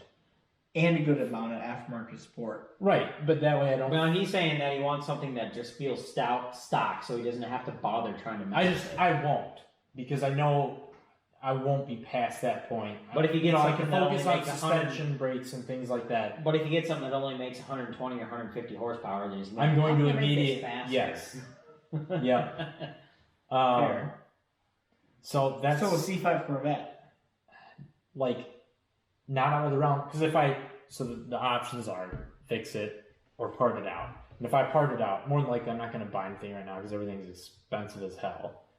At a minimum, I'm going to wait till fall when people are looking to get rid of stuff instead of storing it. But it really depends on if prices where prices are at. I mean, they could be up higher, they could fall a little bit. So now here's where I'll interject in this a little bit. Like, buy a junkyard engine, throw it in the car, run it at 8 to 10 psi, something super safe, and then sell it in the fall.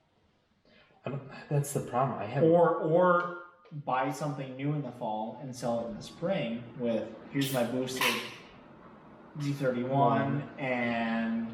Unfortunately, unless you get one person who's like been following you for a long time, right. I think I'd have a real hard time selling. I would literally make like, because my wife, like, unless you find me and my wife talked about this extensively. Sure. Because she's like, I hate to see you sell it because of how much time you put into Sure. it. But she's like, I'd also really like you to have something that I know when you go to USA, which is 3 hours away, you're gonna come home. Yep. No, that's because it's totally not gonna leave understandable. the stream. That's So, totally and understandable. I'm at, that is where I'm kind of at a point where it's like, I'd really love that I could climb into that car and I could drive to 3 states over, do So an a C5 autocross, Corvette.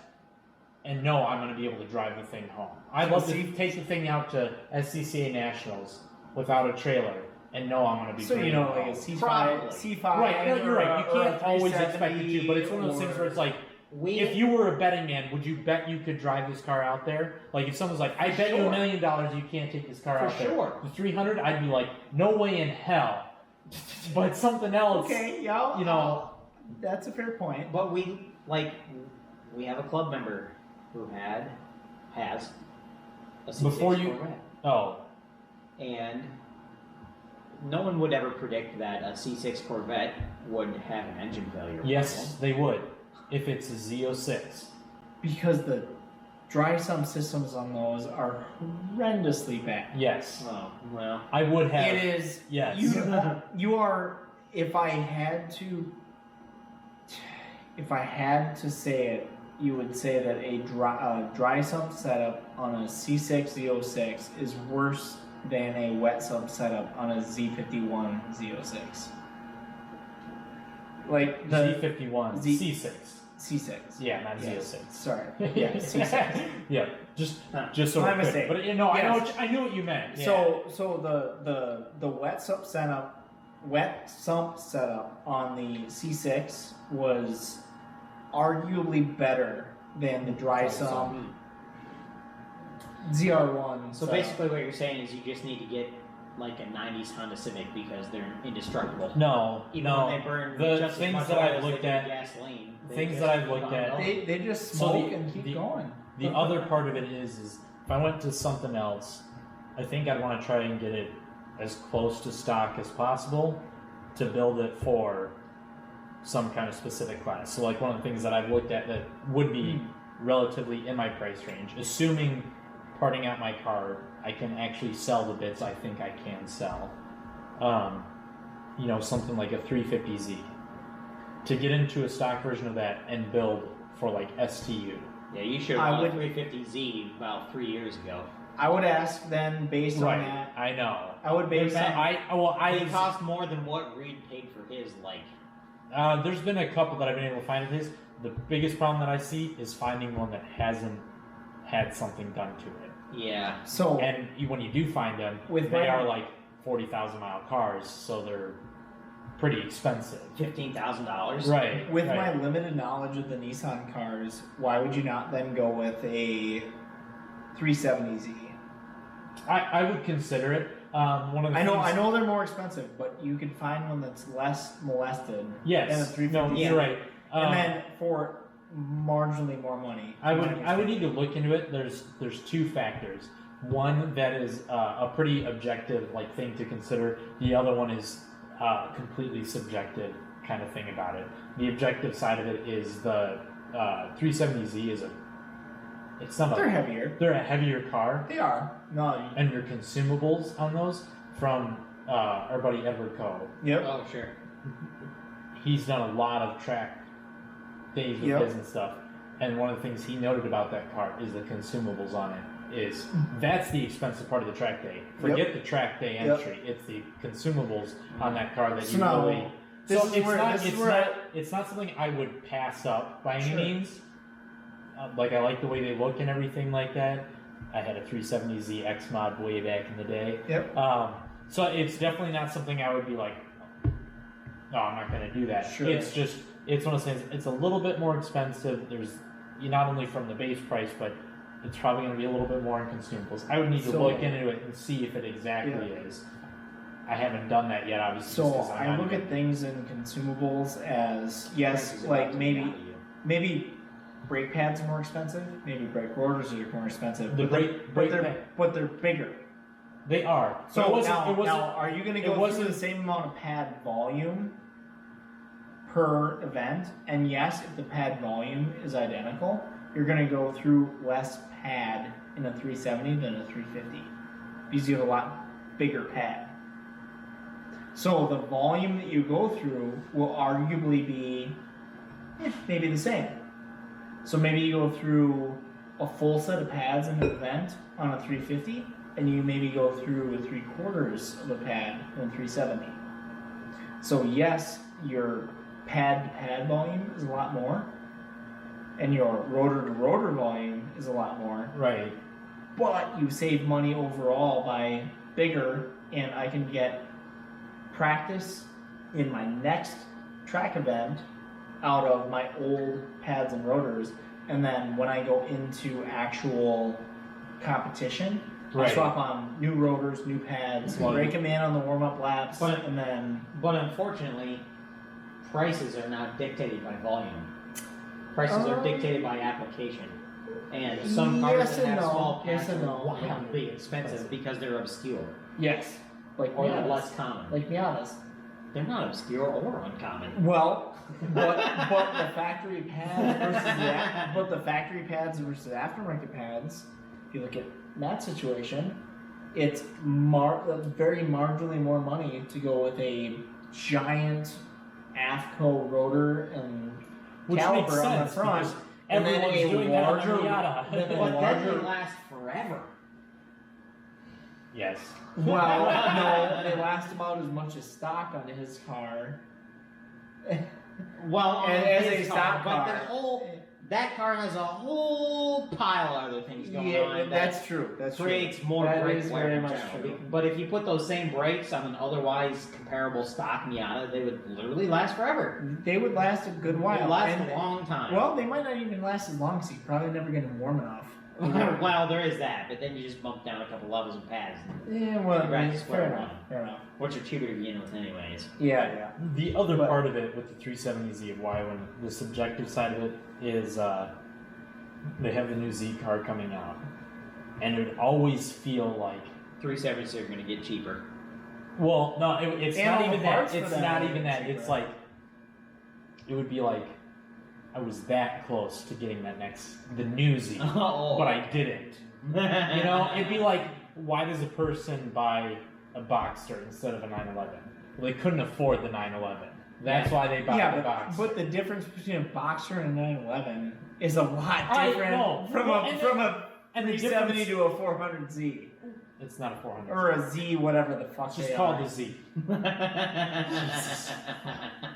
It's a Datsun whatever series. So it just that's the subjective It's side. and it's some number Z. It's not even that big of a difference where it's like, oh, I wouldn't buy the car because of that. Sure. If I found one, I mean, because you're finding 350Zs pretty close to some of those 370s. Will I get the 370 over the 350? Yes. Yeah. Yeah, you would. Yeah. The other thing I would look at too when looking at it is how, where they how would rough be is the the class. 370? Not too rough. Who cares if it's ratty? It's a track car. As long as it's not. Fair point. As long as it if I'm going to spend upwards of 10 or more grand, I want it to be not so ratty. Nope. In today's market, a $10,000 car that you're going to use as a track car, it's probably not going to be great. They're pretty rough. I'm pretty sure I made my point that I wasn't necessarily going to part out the 300 and buy something right away. Sure. You're going to wait for disaster. We get it. Or wait for fall to come when people want to get rid of stuff. Yeah. Wow. So you're saying throw your car together just enough to get it to run for the season. No. Run it. Except for the fact that he literally tried that and then made it 3 weeks. Well, There's that side of it. No, if you ask us for help, we can probably make it No, last a whole season. what I'm saying is I would part it out, and I'd part it out now. Partially because of just time. Then wait till the fall. Which does bring me up to a point. I need to talk to you guys about what you guys are doing over Memorial Weekend. I'm going to be on a fishing trip. I'll probably be out of town. Okay. But if that falls through, I'll okay. help you. Well, Ryan's available to help me. And the fact is, if I can just throw the car on my dad's lift, tearing it apart is going to be a couple hours of work. It is not going to be anything big. But, tear it apart, and I try to sell stuff now because I do think people are going to stop buying stuff very soon. So if I'm going to part it out, I want to part it out now. Yeah. Which is what has me half tempted to list the ECU because it's something I could pull out of the car fairly quick. I mean, in the night, I could get the ECU out of the car. And harness? Yeah. And if someone wanted to buy it, literally... Plug and pray. Yeah. Plug and pray? Yeah. That's a teacher. That is what I did. Plug and Plug pray. and pray. Plug and play. Bro. I did my that best. Means it's I did my best to help you. Unplug and sell. But I could, if I could sell that off for what I want to sell it off for, I think I would move a lot faster in the direction of parting the rest of the car out. Sure. Or not, it would be like, obviously once I get rid of it, I get rid of it. But if I could post something like, hey, I've got this, I'm looking to sell it, here's what I'm going to include with it, this is the price. And if someone was like, I'll take it, I would probably be moving. Like, hey, what else do you need? No, well, I would. I would probably I'd probably post on this, like the fuel stuff that I've got. It's all good stuff that I have, and try and do it as a package. But maybe they don't necessarily need that or whatever. But it's if I could recover my costs on the ECU and the harness, the diff, the coilovers, the turbo, all that stuff, I think I'd be able to sell fairly easy. But it's also not the biggest part of it. The biggest part is that ECU. If I could reclaim my costs there, I could buy my time on some of that other stuff if I really needed to, but I don't necessarily think I would have to, because I think I could part with it for a little bit less than maybe what it is really worth. Sure. Just to get rid of it. Sure. And, because I mean, just looking at the breakdown, anywhere from like $5 to $6 grand is probably what I could get away with if I can get what I want for the ECU and harness. And that would include like things like the coils, the Mac valve that I had for the boost controller, and even the clutch switch that I was going to use for the two-step. And literally came home from fucking frying the piston, and what's sitting there? Oh, it's the little like voltage or amperage conversion thing to hook up my tap. Oh. Sitting in the box? Yeah, and like it literally showed up that day, and I was like, ah, I don't need this now! And so like literally include all that stuff, so it'd be like you literally have everything you need to throw this on. Right. And if I could get what I want for it, it would be like... Yeah. Kind of just gonna part ways with it. I don't know. I really, don't have any good advice for you because I've never killed a chassis before. Killed a chassis? I've never axed one of my racing I have. I got rid of the Saab. I was going to say I've never axed one of my racing programs before. But I never kept a Saab around long enough to get attached. So. Well, and I don't even know if I would say I'm attached. I think... Bro. Do you even love cars if you're not already attached after? No, I like it, but I think I like it because I like what I've been able to do with it.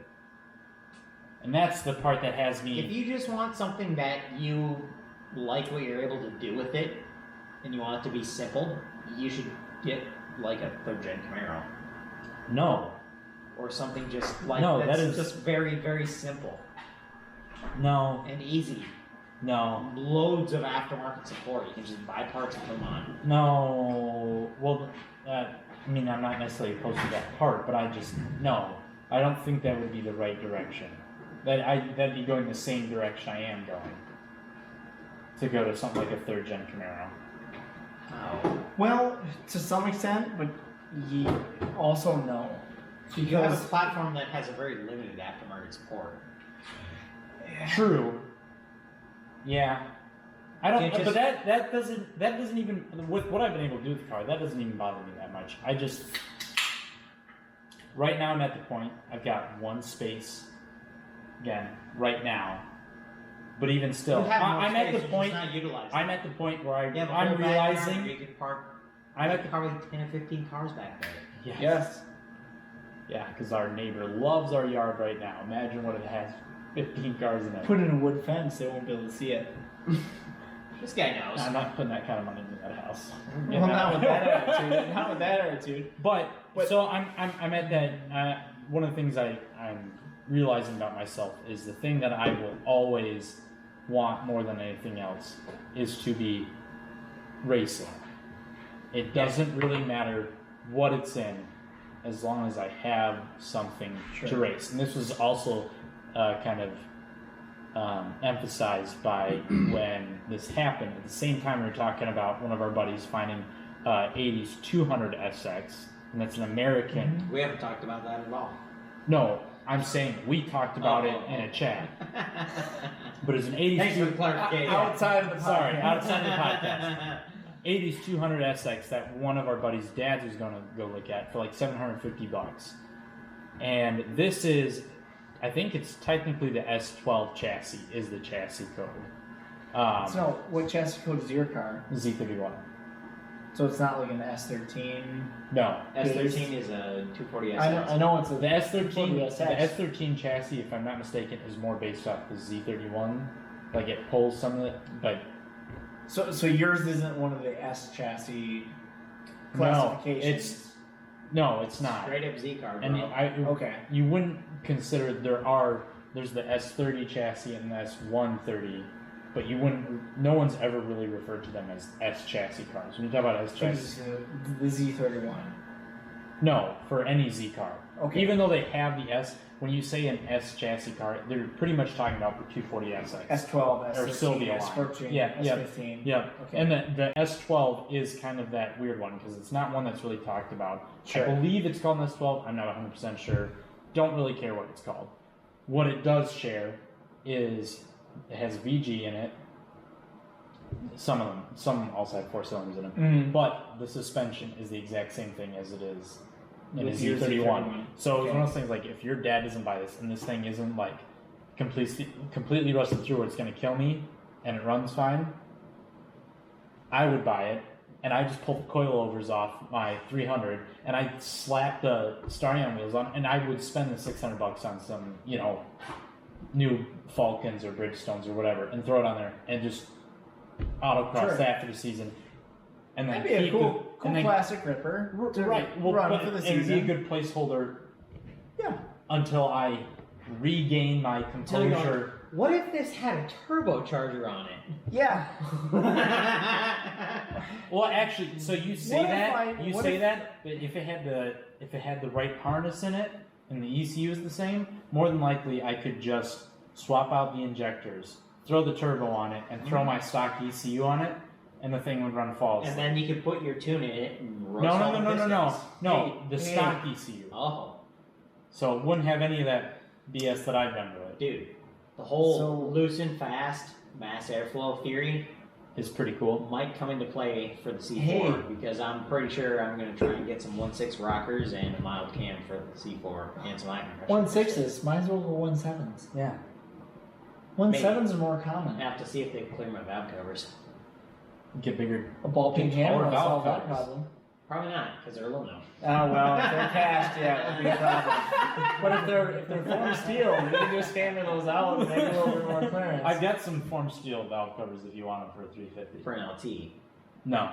Oh yeah. Why do you have regular 350 ones? Because he was Because gonna I got swap drunk a three. and I got He drunk was and gonna swap swap me, a- and I bought a 350 for like Let's be honest $150. here. Do we not remember the chat with he was gonna swap a Gen 1/Gen 2 350 into the No, the it was a 300? Gen 1. It's Gen a Gen 1 1. It was a 74 Which truck motor. rapidly turned into an LT1. It did. No. You're gonna do LT1 heads. Yes. Yes. There you go. Until he realized that the amount of machine work and other intricacies that go into that swap. Yeah. No, it wasn't that. It was Dan and I turned on the block, and Dan was like, no, this block needs to be machined. And we were like, oh.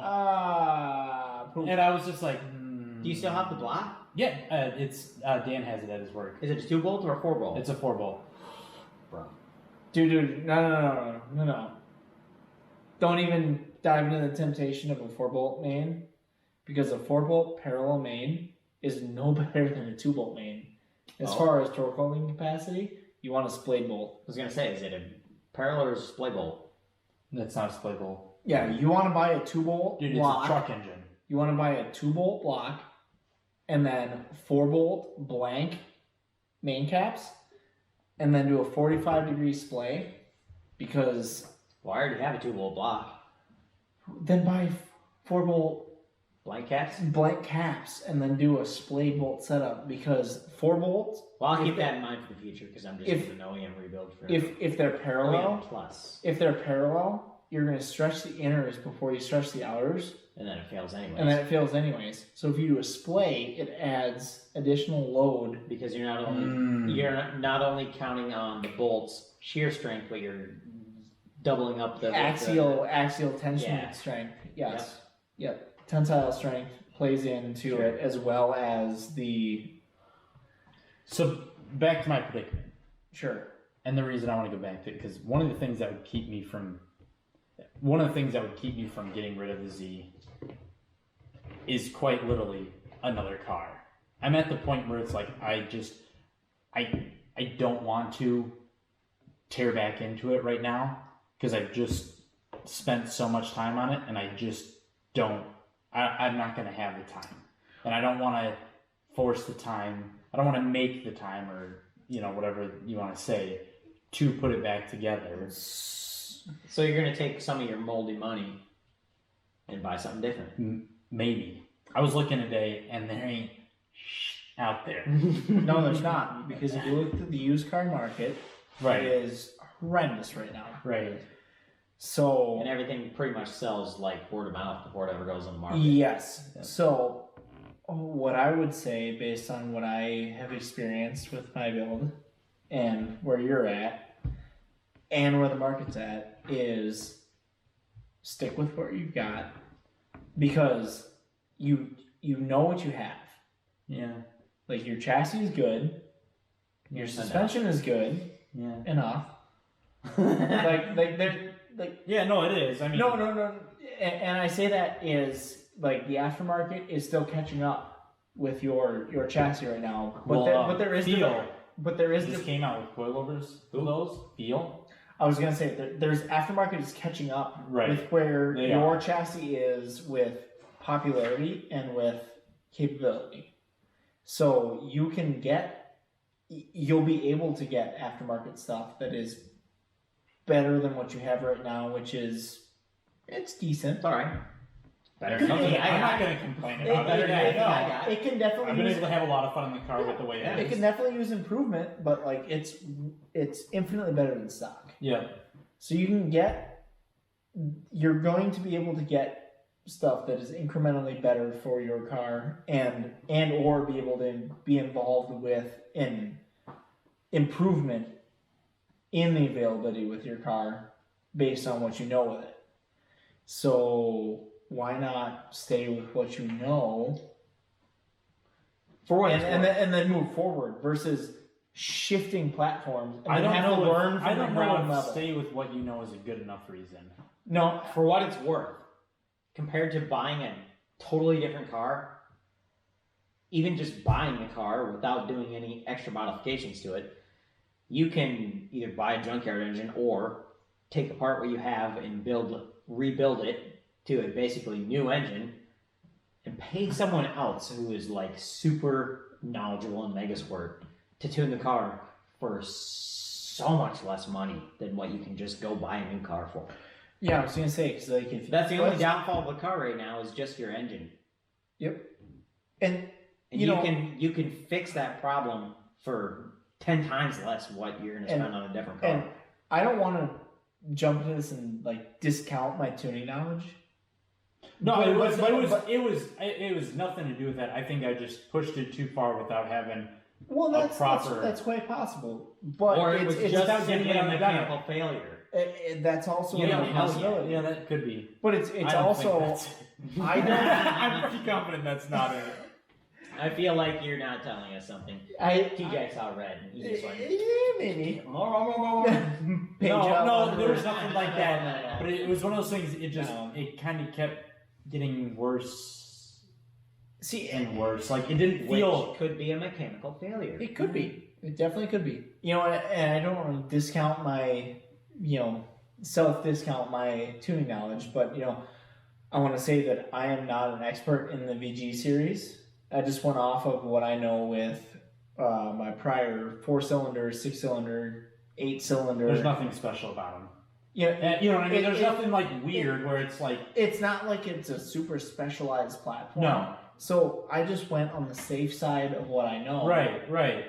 When we were going, and like I told you, well, that's what made me so like, excited about it after we got done driving it. It's like it was the same boost level, and it was like it feels like it did before I tore it down. Everything was like 11.5 to 11.4 to 1 in boost, like super safe, like not overly rich, not overly lean. Like this is something you can throw on a dyno, and it's just. You can dial it back. You can dial in more timing. I'm a little burnt out. And it's now you know. I'm sure the enthusiasm will build back up at some point. Well, but it is one of those things. There will always be that tinge. Yep, absolutely. I understand that fully because I have hit that burnout level with my car several times, which is reiteration number 3. Which is part of the reason that it's taken so long to get my car done is when I have every weekend. And like every night after work to work on it, it's like you spend 30 to 40 hours a week working on the car after work. You just get burnt out, and then you take a year off. You take 6, 8, 12 months off working on it because now I'm going to do other things. Right.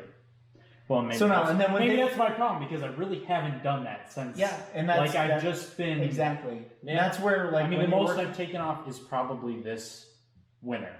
Yep. Because I didn't touch it for the most part, and then it was like, oh, I'm gonna try and do this thing, and then I bought the Mega Squirt and everything like that. And I think that's what probably more pisses me off than anything is I just shouldn't have touched it. If I wouldn't have touched it, I'd be ripping it around.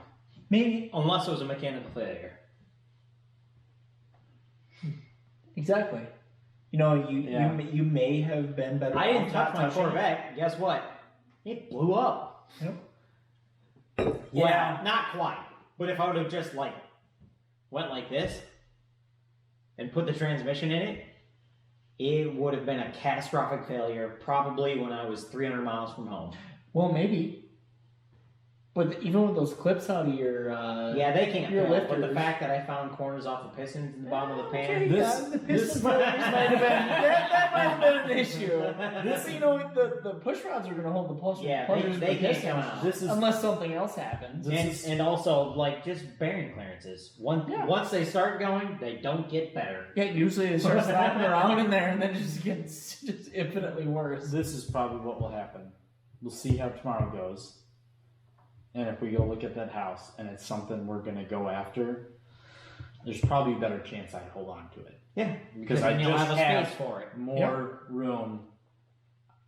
You'll have a space for it whether you're going to work on it or whether you need to store it for a year. And then you'll be closer to me too, so we can... Right. No, it's more about working on it than anything. Mm-hmm. Because it's such a pain to work on the car, and it takes so much longer to work on the car. Yeah. Your garage right now makes it set up. Lift. I would just drop the front suspension with the engine and everything and transmission. Done with it. Yep. Yeah. Super easy. Right. I can come over and in a day have it out and the engine just assembled. Right. It would be super easy. Nothing.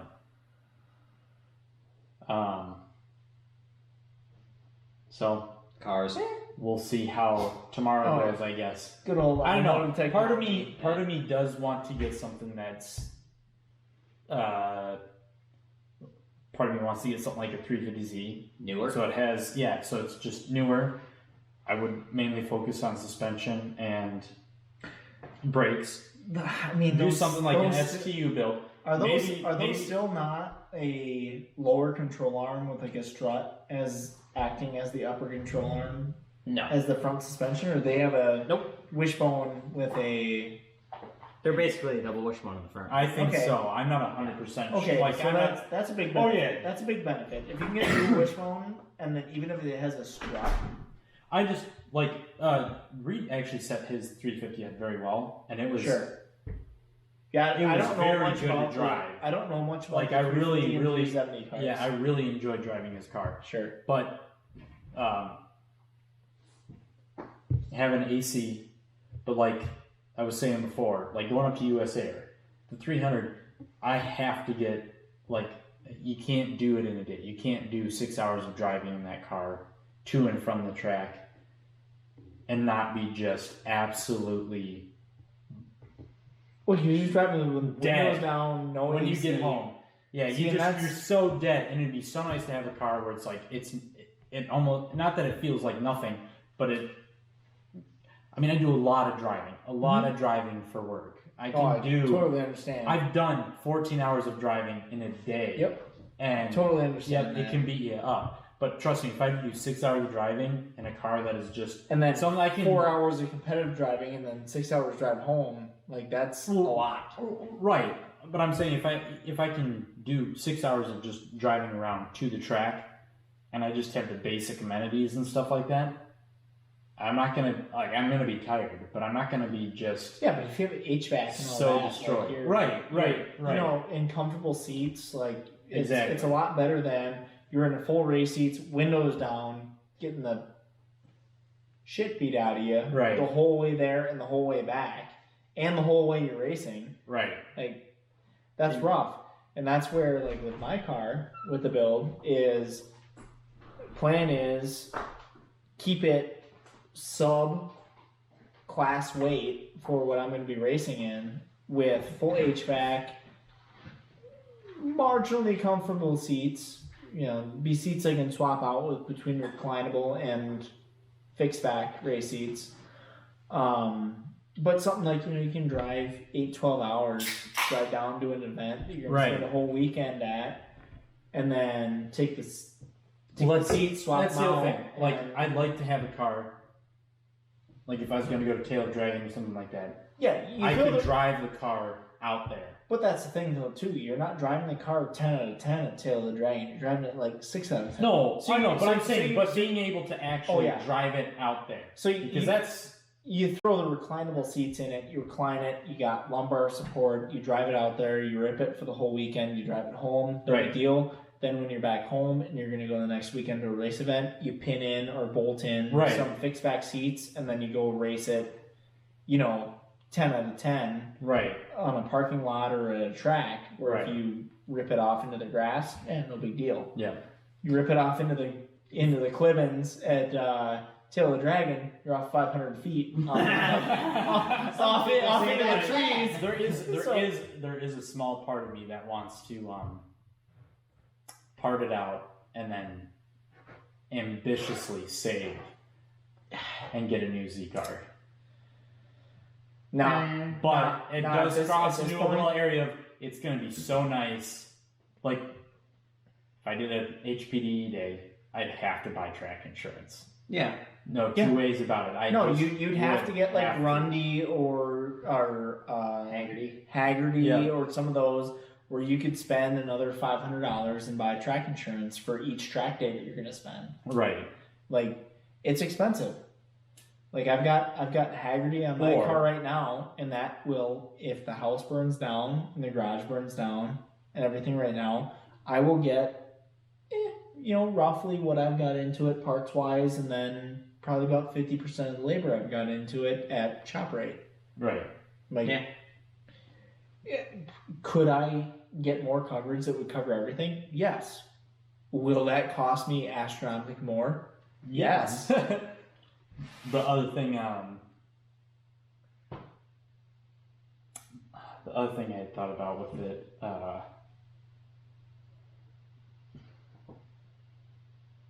lost my train of thought. Maybe, here's a thought. We all know a guy who has a race team. Oh yeah, it's us. Maybe you should just like Co-drive people's cars? ask some buddies for some help and we can build it together. Mm-hmm. Yeah, there's that. You know a dude that has a shop. Mm-hmm. If you brought it here to work on it, I'd probably find a place to store it. It might not be inside, but it's not. But it Well, wouldn't right, be like no, outside like, totally, well, no, totally and exposed. Like no, you got like- lean-to and stuff. Like you could toss it in there. Well, it's one of those things is like, would I trailer it down here to just pull the engine and then trailer it back home? No. Yeah. Yeah, maybe you no, would. I would be I'd be okay with that. But I'm just here to because tell it you would right make now. pulling the engine out so much easier and stuff. But I'm here to tell You you can right even now trailer it that to my if you wanted to bring it here to work on it, and you want my help, bring it here. We'll take the engine out. We'll strip the engine down. We'll get it diagnosed. We'll figure out what it needs to fix it. You can leave the car here. It's probably gonna have to sit outside, just Right. like everybody else's stuff. Right. But you don't have to jack around with trailering it an hour and a half or 2 hours one way. yeah. Jacking around. You don't even own a truck or a trailer. It's a lot of jacking around. It is. It is. Just borrow the stuff once. Yep. Just get the car here. I'll help you do it. He'll come Yep. up, help with the tuning. Yep. He can come help do the mechanical stuff. Yep. Absolutely. We can build you a race car, TJ. I mean, Now- we'd be able to pull the engine out at my house. I've got you could pull the engine out of your I've got house. the engine crane. If you want my help, you're gonna have to come here where all the tools are, and the Okay. lift, and the engine hoist, and the I engine mean, I've got the stand. engine hoist and most of the tools. Unless that I own. like, You you also don't have a lift. Unless I No, get, but it's- unless I get a lift. Yeah, true. Well, then maybe. But guess what? You don't have right now. Is a lift. I do have a hoist. I got I've the got a tips hoist on and it. everything like that. It's not. Yeah, you got a hoist in a garage where you have to put the hoist in sideways to make it work. No. Maybe you could back it all the way up to the garage doors. Or just you turn the enough. car around. Oh, so you have to work outside. No, you don't have to work outside to get it loose. But to get it all the way out. Yeah. You get it loose, and then it has two bolts holding it together. That's all you have for the engine mounts. And then All I'm hearing is we got to work outside. I have air conditioning. And more than an adequate amount of room. This is true, yeah. And many Yeah, we'll tools. see. I don't know. I'm not. I don't know. So all I'm hearing is we need to pull the engine out, take it apart, evaluate what's wrong, put it back together with adequate parts, finish the tuning, and then you've got Yeah. then you've got a car you can run the rest of the season on the current setup. Your car, your Z car. What I'd probably do is we'd probably pull the engine out, Mm-hmm. pull off the bits that it doesn't need, or pull off the bits that the other engine is going to need So from the the turbo- junkyard that I so- bought. so the We're gonna turbo- slap them onto that engine, and we So- slap it into the car. So the turbo, the The turbo manifolds. manifolds, The oil pan. the oil pan, put on Potentially have to push out a plug for the a dipstick. and then put on a naturally aspirated set of headers, naturally aspirated intake. Headers. We sound like we're going backwards. Go naturally aspirated. It's more reliable. No, I've tried that. It's not. No, you With- tried with that. your- The with- camshaft failed. That had nothing to do with turbo versus naturally aspirated. Because your- you did it again after it was turbocharged. With No, I your didn't. two. Oh, you did two your sets of setup. cams in the I did natural. two sets of NA cams. Yeah, I did- has nothing to do with natural versus sports induction. I used the first set of cams that I bought for the turbo build, so they're like 270, VSE. 262, and it So failed. much And it failed, overlap. and I was like, let's go to 280 cams. And they're like, yeah, we really don't recommend this for a street application. I didn't ask you. Cool story, Send bro. them to me. Brap. Yeah. And it sounded awesome. It did. Oh, It sounded so good. I like. I'd still love to build one of those one of these days because the sound of that engine was just so good. It sounds so much better. Dude, it build one, while but I was better, burning. While I was burning, Did you do port work on those heads? I don't think you did. I think you might have done like some gasket matching and stuff like that, maybe. No, I just did like chamber smoothing. Yeah. Okay, so like, oh man, I know I've given you a lot of hard times about the VG motors, but Same like it's probably like in my top 3 or top 5 out of engines that I want to do an NA build, like a max effort NA build. It'd be fun. Because they're cheap. They're cheap. They're really cheap. Yeah. It's just like a Just do 4 or a- a 5.3. Do It a is, super it is, cheap, it is. super It's just- max that's- effort. They're torque common job. and they're cheap. That's the some hard big thing that valves keeps in you to there. get away from them. Is it's like, well, like the last engine I got was $250. I was gonna say, Yeah. I was gonna say, Well, okay, well, I was gonna That's say, why I want to just kind of like stick with my small block in the Corvette versus doing an LS swap. I know that LSs are also cheap, but but how many millions of Gen 1, Gen 2 small blocks? a lot. Many. Exactly. And that's what. I literally bought one for $150. But Yeah, again, how many but machines also- also? How but many given, millions? given, it's just like OE spec parts, but through one of the companies that I have an account with, I'm able to buy a full rebuild kit, which is all the rods and main bearings, Pistons, rods, Pistons, mains, rings, bearings. a camshaft, lifters, Yeah. timing equipment, the whole stinking thing. Can you swap that out for aftermarket stuff too, like cam? $300. Right. So even if you had to buy a $300 cam, $600. you're only in $600 for a full rebuild. Well, with yeah, an and more aftermarket than likely, all that stuff is better quality than it was. Like, In the the say if you had an In the original 80s. original block, Yeah. it's probably all better materials. It's probably all better quality It's certainly control not process. worse, at least, anyways. Right. You would hope anyway. Yeah. Because it's not like I'm going on eBay and just buying off-brand parts or like Yeah, no, no-name this is like no-name a parts. this is like a Cometic rebuild kit or a Edelbrock or something like that. No, it's not that, but it is a company who mass produces OE spec parts. Like Elgin or something It's like that. DNJ is the company that I do. Okay. Okay. Yeah. All right. Yeah. Yeah, I think they do. So they pretty much source the parts from other manufacturers. They either source it from somewhere else Or make it or themselves. manufacture to OE spec. To fair. or exceed That's fair. OE spec. So I mean, may not be what I would necessarily recommend the route to go, but I mean, it's like if it's not going to be like the if I- sketchiest way to go. if I was doing a different intake manifold and I was looking to make power at 6,000 RPMs, I probably wouldn't use those parts. Sure. But since Sure. I'm using my stock intake manifold and I'm Yeah, just yeah, looking yeah. to make power up to 5,000 RPMs, 5,000, 5,500. send it. Yeah. Yeah, Let absolutely. it run. For that price, it's Even- worth the science experiment. Just think about You it. say that. I do say that. But just think about it. 5,000 to 5,500 RPM Especially versus since, like an especially 8,000 since it's part RPM. of my business efforts. Oh, $300 is 100% worth it. Oh, to yeah. just be like, Oh yeah. let's see what happens. right. But- Can I but- use these guys for other stuff? But you Huh? look at it. Can I use these guys for other stuff? Right. Sure. Yeah, because this will be the first order that I've made through them. Right. actually. Yeah. I've used some of their products through Josh at River City before, but this will be my Never a first full order. scale project like that. Or No, that not expensive. something where I know that it's going to get thrashed. I've used their Right. components in people's cars who they're just street vehicles. Yeah. They just Yeah. want their car to run again. Mm-hmm. But I'm going to buy their parts and I'm going to Beat beat them. the crap out of them. But I mean, that's the thing though too. You look at it as if you're gonna run something from idle to 5,500 or $6,000. That's totally different than something you're gonna run from a 1,500 RPM idle to $9,000. Right. Like yeah. that's very different.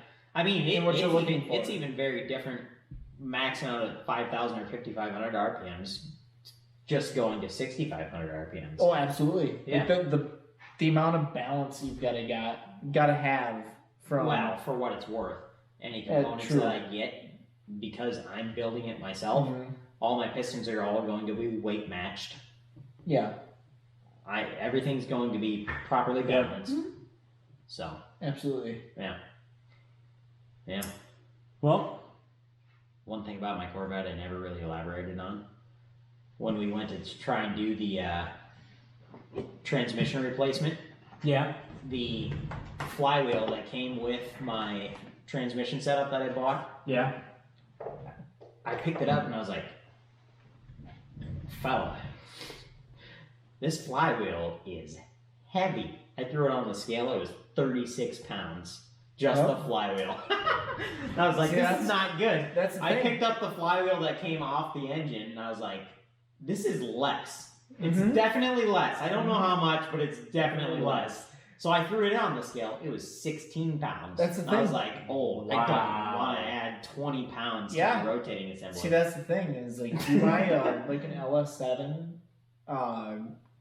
LS7 clutch and flywheel setup, which is like your standard like LS replacement setup.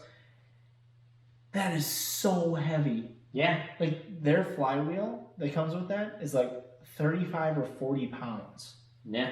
And then you go and you can buy and you can put that pressure plate and You think friction it's disc to, like help with dampening and the variation of vibrations that can have? I would happen say in that that's engines? probably part of it, and then it's also the ability to not have to rev it up very far. Yeah, they're you just can, trying to you make can a let the clutch out. nice car You for get- people to drive. you get a Think lot about more- the major demographic of people who Yeah. buy Corvettes. New Balances and jorts. Yeah. Driving around, they want to be able to just rev the thing up to like 2,000 RPM, let the Or clutch out less. slow, Right, and then just basically idle off the line. right.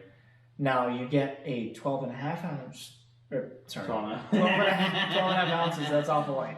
12.5 pound flywheel. 12.5 pound flywheel versus like 30 pounds. Right. Now you gotta rev the thing up to like 2,500, $3,000 Yeah. and feather the clutch out to be able to take off. Yeah. Like that's very different. Like our demographic is a lot different than the New Balances and Jorts, 60 Yeah. plus year old crowd Right. that typically drives older GM cars, especially ones that Yeah.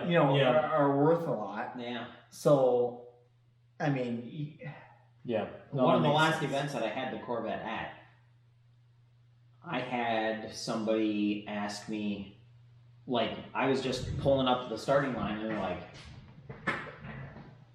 "You're revving that up pretty high. You're slipping the clutch an awful lot. Why are you doing that?" Well, now I know. light clutch. Now I know exactly why. Yeah, because when you got a normal clutch in it, it's just wow.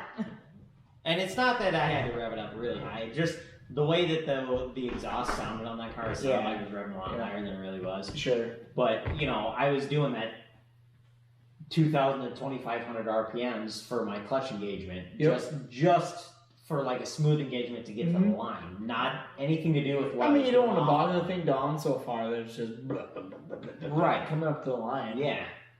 So, but what I actually found out is that you can actually put an 11-inch disc on a 10.5-inch flywheel instead of having a 1/4 inch at the edge of the flywheel. Just goes to the edge of the flywheel, and it's fine. Interesting. Yeah. So, and the 11-inch pressure plate has the exact same bolt pattern as the 10.5-inch flywheel. You just have a 1/4 inch sticking out on the pressure plate, and the clutch disc goes exactly to the edge of the 10.5-inch Interesting. So flywheel. does that give you more clamping force No, with it's all the indifferent. same parts, or is it? No, it's indifferent because you still have 100% engagement on your friction disc. Yeah, but are the sides. springs different? Like, does it give you more actual clamping force? Between an or- 11-inch and a Yeah, 10.5. exactly. That I'm not really sure. Okay. I would think that it wouldn't really be different. Sure. Does But the feel, especially is the feel pretty much the same in the pedal? no clue. I don't have it in yet. Fair enough. Fair enough. Especially since I'm going from the Muncie 4-speed that was in there was a push type. No, you're going to a pull I'm type. going to a pull type, so Okay. it's going to be That's completely gonna be different, totally and it's gonna different have- feel. It's going to have a different. It's for sure going to have a different slave cylinder on it. There's a good chance I might end up with a different masker on it. Sure. Depending on how it all shakes out. So, Yeah. but considering if I go to a different master and a slave, It's still going to be OEM components just from the later C4 instead of the early Gotcha. C4. So it's all bolt-up stuff. Yeah. Nice. So it should feel OEM. Makes Unless, sense. of course, the pressure plate that I'm not familiar with the brand name of happens to be like, guess what, buddy? You got a drag clutch. Yeah, that's fair enough. That should be fun to figure out. Yeah. So, we've gotten a little taste of Frankie's 74 Killare Fabrication Nova. Yeah. An update on the C4 and And a down date on a the tragedy of the Z31 and the indecisiveness of it. I don't think we're really going to have time for, what was it, Marketplace Madness? Marketplace masterpieces. There we go. That's Marketplace what masterpieces. Usually we'll try and We can do it pull real up. fast. We can do rapid fire. I don't even have them up. We'll just save them for next time. All right. All right. And go through them. But, yep.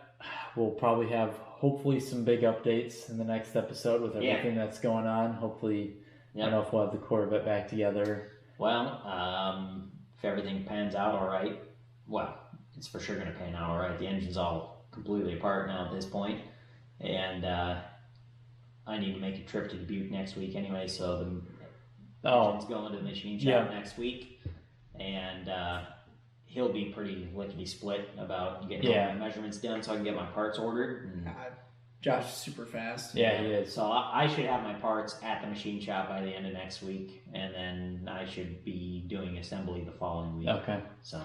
And then I just might spend the summer racing an SRT4. The autocross slave. Well, actually, the response that I got from the local club has been pretty good as far as people who've been open about. Yeah, was it like a C5 and NC There's and a few other cars? A C5 Corvette, an NC, and a 91 Integra. Yeah. Which pretty solid. I've got Pretty good variety of cars there to race. as the one guy said with the NC, he's like, oh, you can drive my car, and then he commented a little bit after, he's like, is power a requirement? And I said, beggars can't be choosers. Like, no, fair. if you're gonna let me drive your car, I'm not gonna. If you're driving a Miata, you better get used to momentum racing. And this is the other thing that kind of has me like, maybe I should try something different. I love driving other people's cars. I love climbing into other stuff. Oh, absolutely. Which also has me thinking like, okay, there is like a little bit of sentimental value attached to this car, but the real enjoyment I get is just from driving. So what you're telling me is you just need to go to Hertz. Just grab something new for every event. For about $600. They have like a special edition, like 900 horsepower. I was gonna say, for about $600 There you a go. day, you can buy a GT500 from them and race it. Think about how many $600 rentals you can do before it equates to buying a new car. That's a good Yes. point. That's a It's good. like 2 or 3 seasons worth of That's driving. a good point. Yeah. It's a terrible idea. That's what I love about it too. Is like with our friend Matt is being able to jump in his Miata. Yeah. Like it's such a different car than what mine is. Yeah, I'm looking forward to getting mine done and having him drive it. For the amount that I've driven his car, it's just going to be so satisfying to see the look on his face driving my car. Because it'd be a whole different experience. Because it's totally different. Even for me, driving my car after driving his fairly consistently, it's just like, all right, this is a straight up momentum car. Like it's super fun, and then I'm looking forward to him jumping into my car and just like, oh wow, this is a lot. But a lot of everything. A lot of everything. Power, brakes, I was going to say, steering. it'll be a lot of power, a lot of brakes, a lot of weight. Well, It'll be a lot of everything. It will be a lot of weight compared to his Miata. It'll only be about 1,100 pounds more. Only. What do you mean? Only 1,100. There are other people's cars who only weigh 1,100 pounds. I will say only 1,100 pounds, but his car only weighs about 1,900 pounds with a driver in it. Yeah, so that still makes your car relatively light, but that makes his car extremely light. So that's I have to say though, like from my car to your car, no, there would not be a big noticeable difference. No. See, there is a huge difference. So I have to clarify though, that is as the car is, not with where it's class legal. So his car will have to Well, have yeah, a especially decent when you go amount. class legal, then there's going to be an astronomical amount of No, difference. Well, no, define because class actually legal, his car, it will get closer in weight. What is class legal? So my car, class legal is about 3,000 pounds. His car, class legal is about 2,400 pounds. So it's only about 600-pound difference with driver in it. Right. So it gets a lot To be closer. class legal Now- for that class. Now, if you Class want to legal go, is for the week. if you want to go to like an unlimited event, yeah, our car is going to be very different. Right. My car will be about 2,900 pounds. His car will be significantly lighter than that. Yeah. Probably about 1,000 pounds lighter. Yeah. Now, if I want to go removing all street legal capabilities from my car, I can probably get it within like 600 or 700 pounds. Like it'd Which be, is still a lot. Yeah. it's But it's decent a bit- lot less. It's Yeah, a decent bit, but my car is also almost twice as long bumper to bumper as his Right, car. right. So I mean, it's two different classes. Yeah, Like, it's two yeah. very different builds. But just the fact of like initially when we talked about this stuff, dude's like, "Oh, your car's so heavy." It's like my car with AC, with the iron block, with iron heads and an iron intake, is only about 3,400 pounds out of the factory. Right. Like curb weight. Right. Like it's really not that heavy. Yeah. Like aluminum heads, iron block, iron transmission, plastic intake with the LS and stuff. This car, even with a roll cage and me in it, should only be about 3,000 pounds. Right. Yeah. Like I'll be right at my It's not- class limit with me in it. I'll probably have to add about 200 pounds of ballast to be class legal Right. for Yeah. class rules measured without the driver. Driver. Yeah. Yeah, it's not like some of the newer cars you see out there. Like Oh, like 4,500 I pounds. was gonna say like a really new Audi S4 performance car. Oh yeah. 3,800 to 4,200 pounds. Yeah. Yeah, depending on what package you get. Yeah. A new Camaro, 4,400 pounds. Right. New Challenger, new Charger, Yeah. 45, Not even new, 4,600, just 4,800 pounds. Like Define new, like 2000. within the last 5 years. But you know, yeah. it's- Everybody thinks old GM cars are heavy. Nope. No. And then they're you not. start building them and it's like, nah, they're actually like incredibly light. Right. They just need a lot of stuff to be structurally intact. All the weight. all the weight. That's the problem. Yeah. It's like, oh, they're light. Why were they light? Oh, that's right. Because It they looks have like a soda extremely can. Yes. They were lightweight because there was nothing to the body and everything Yep. was in Right. the glass and the bumpers and the engine Right. and transmission and the Yep. rear end. Exactly. Right. Yep. So I'm taking everything out of everywhere that was heavy and adding some into where it counts. Yeah. And trying to make the car solid, trying to make it handle well. Yeah, maybe a futile effort, but be fun to find out. Yeah. Fun to find out against cars that are, 10, 20, 50. Futile efforts. I'm putting a Rover V8 into a Sonoma. Hey, your Sonoma is also like 20 years newer than my car. 25 years newer. In build date. What but year not is- in technology. what year is your car? I love that. Inside Oh. joke. Oh, what year's your car again? So, Ah, I think that's good Yeah, for now. well, yeah. hopefully about we'll it, have man. more updates in future episodes Yeah. and Yeah, all of for the sure. vehicles, We but We definitely will. Yeah. But I guess for now, call it good. For now, make sure to, for any of your fabrication needs, check out Killare Fabrication if you're kind of in the Midwest area. Yeah, any of your general vehicle needs, John True recreational toys. Heck yeah, man. Solid Whether it's just like normal repairs or maintenance or performance alignments.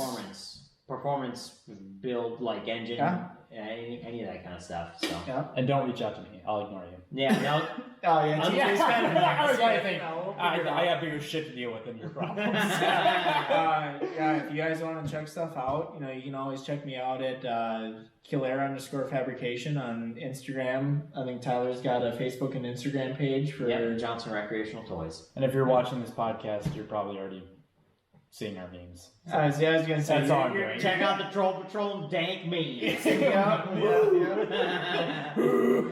Alrighty, man. Until next time. Keep the shiny side up. Yep. Sticky side down.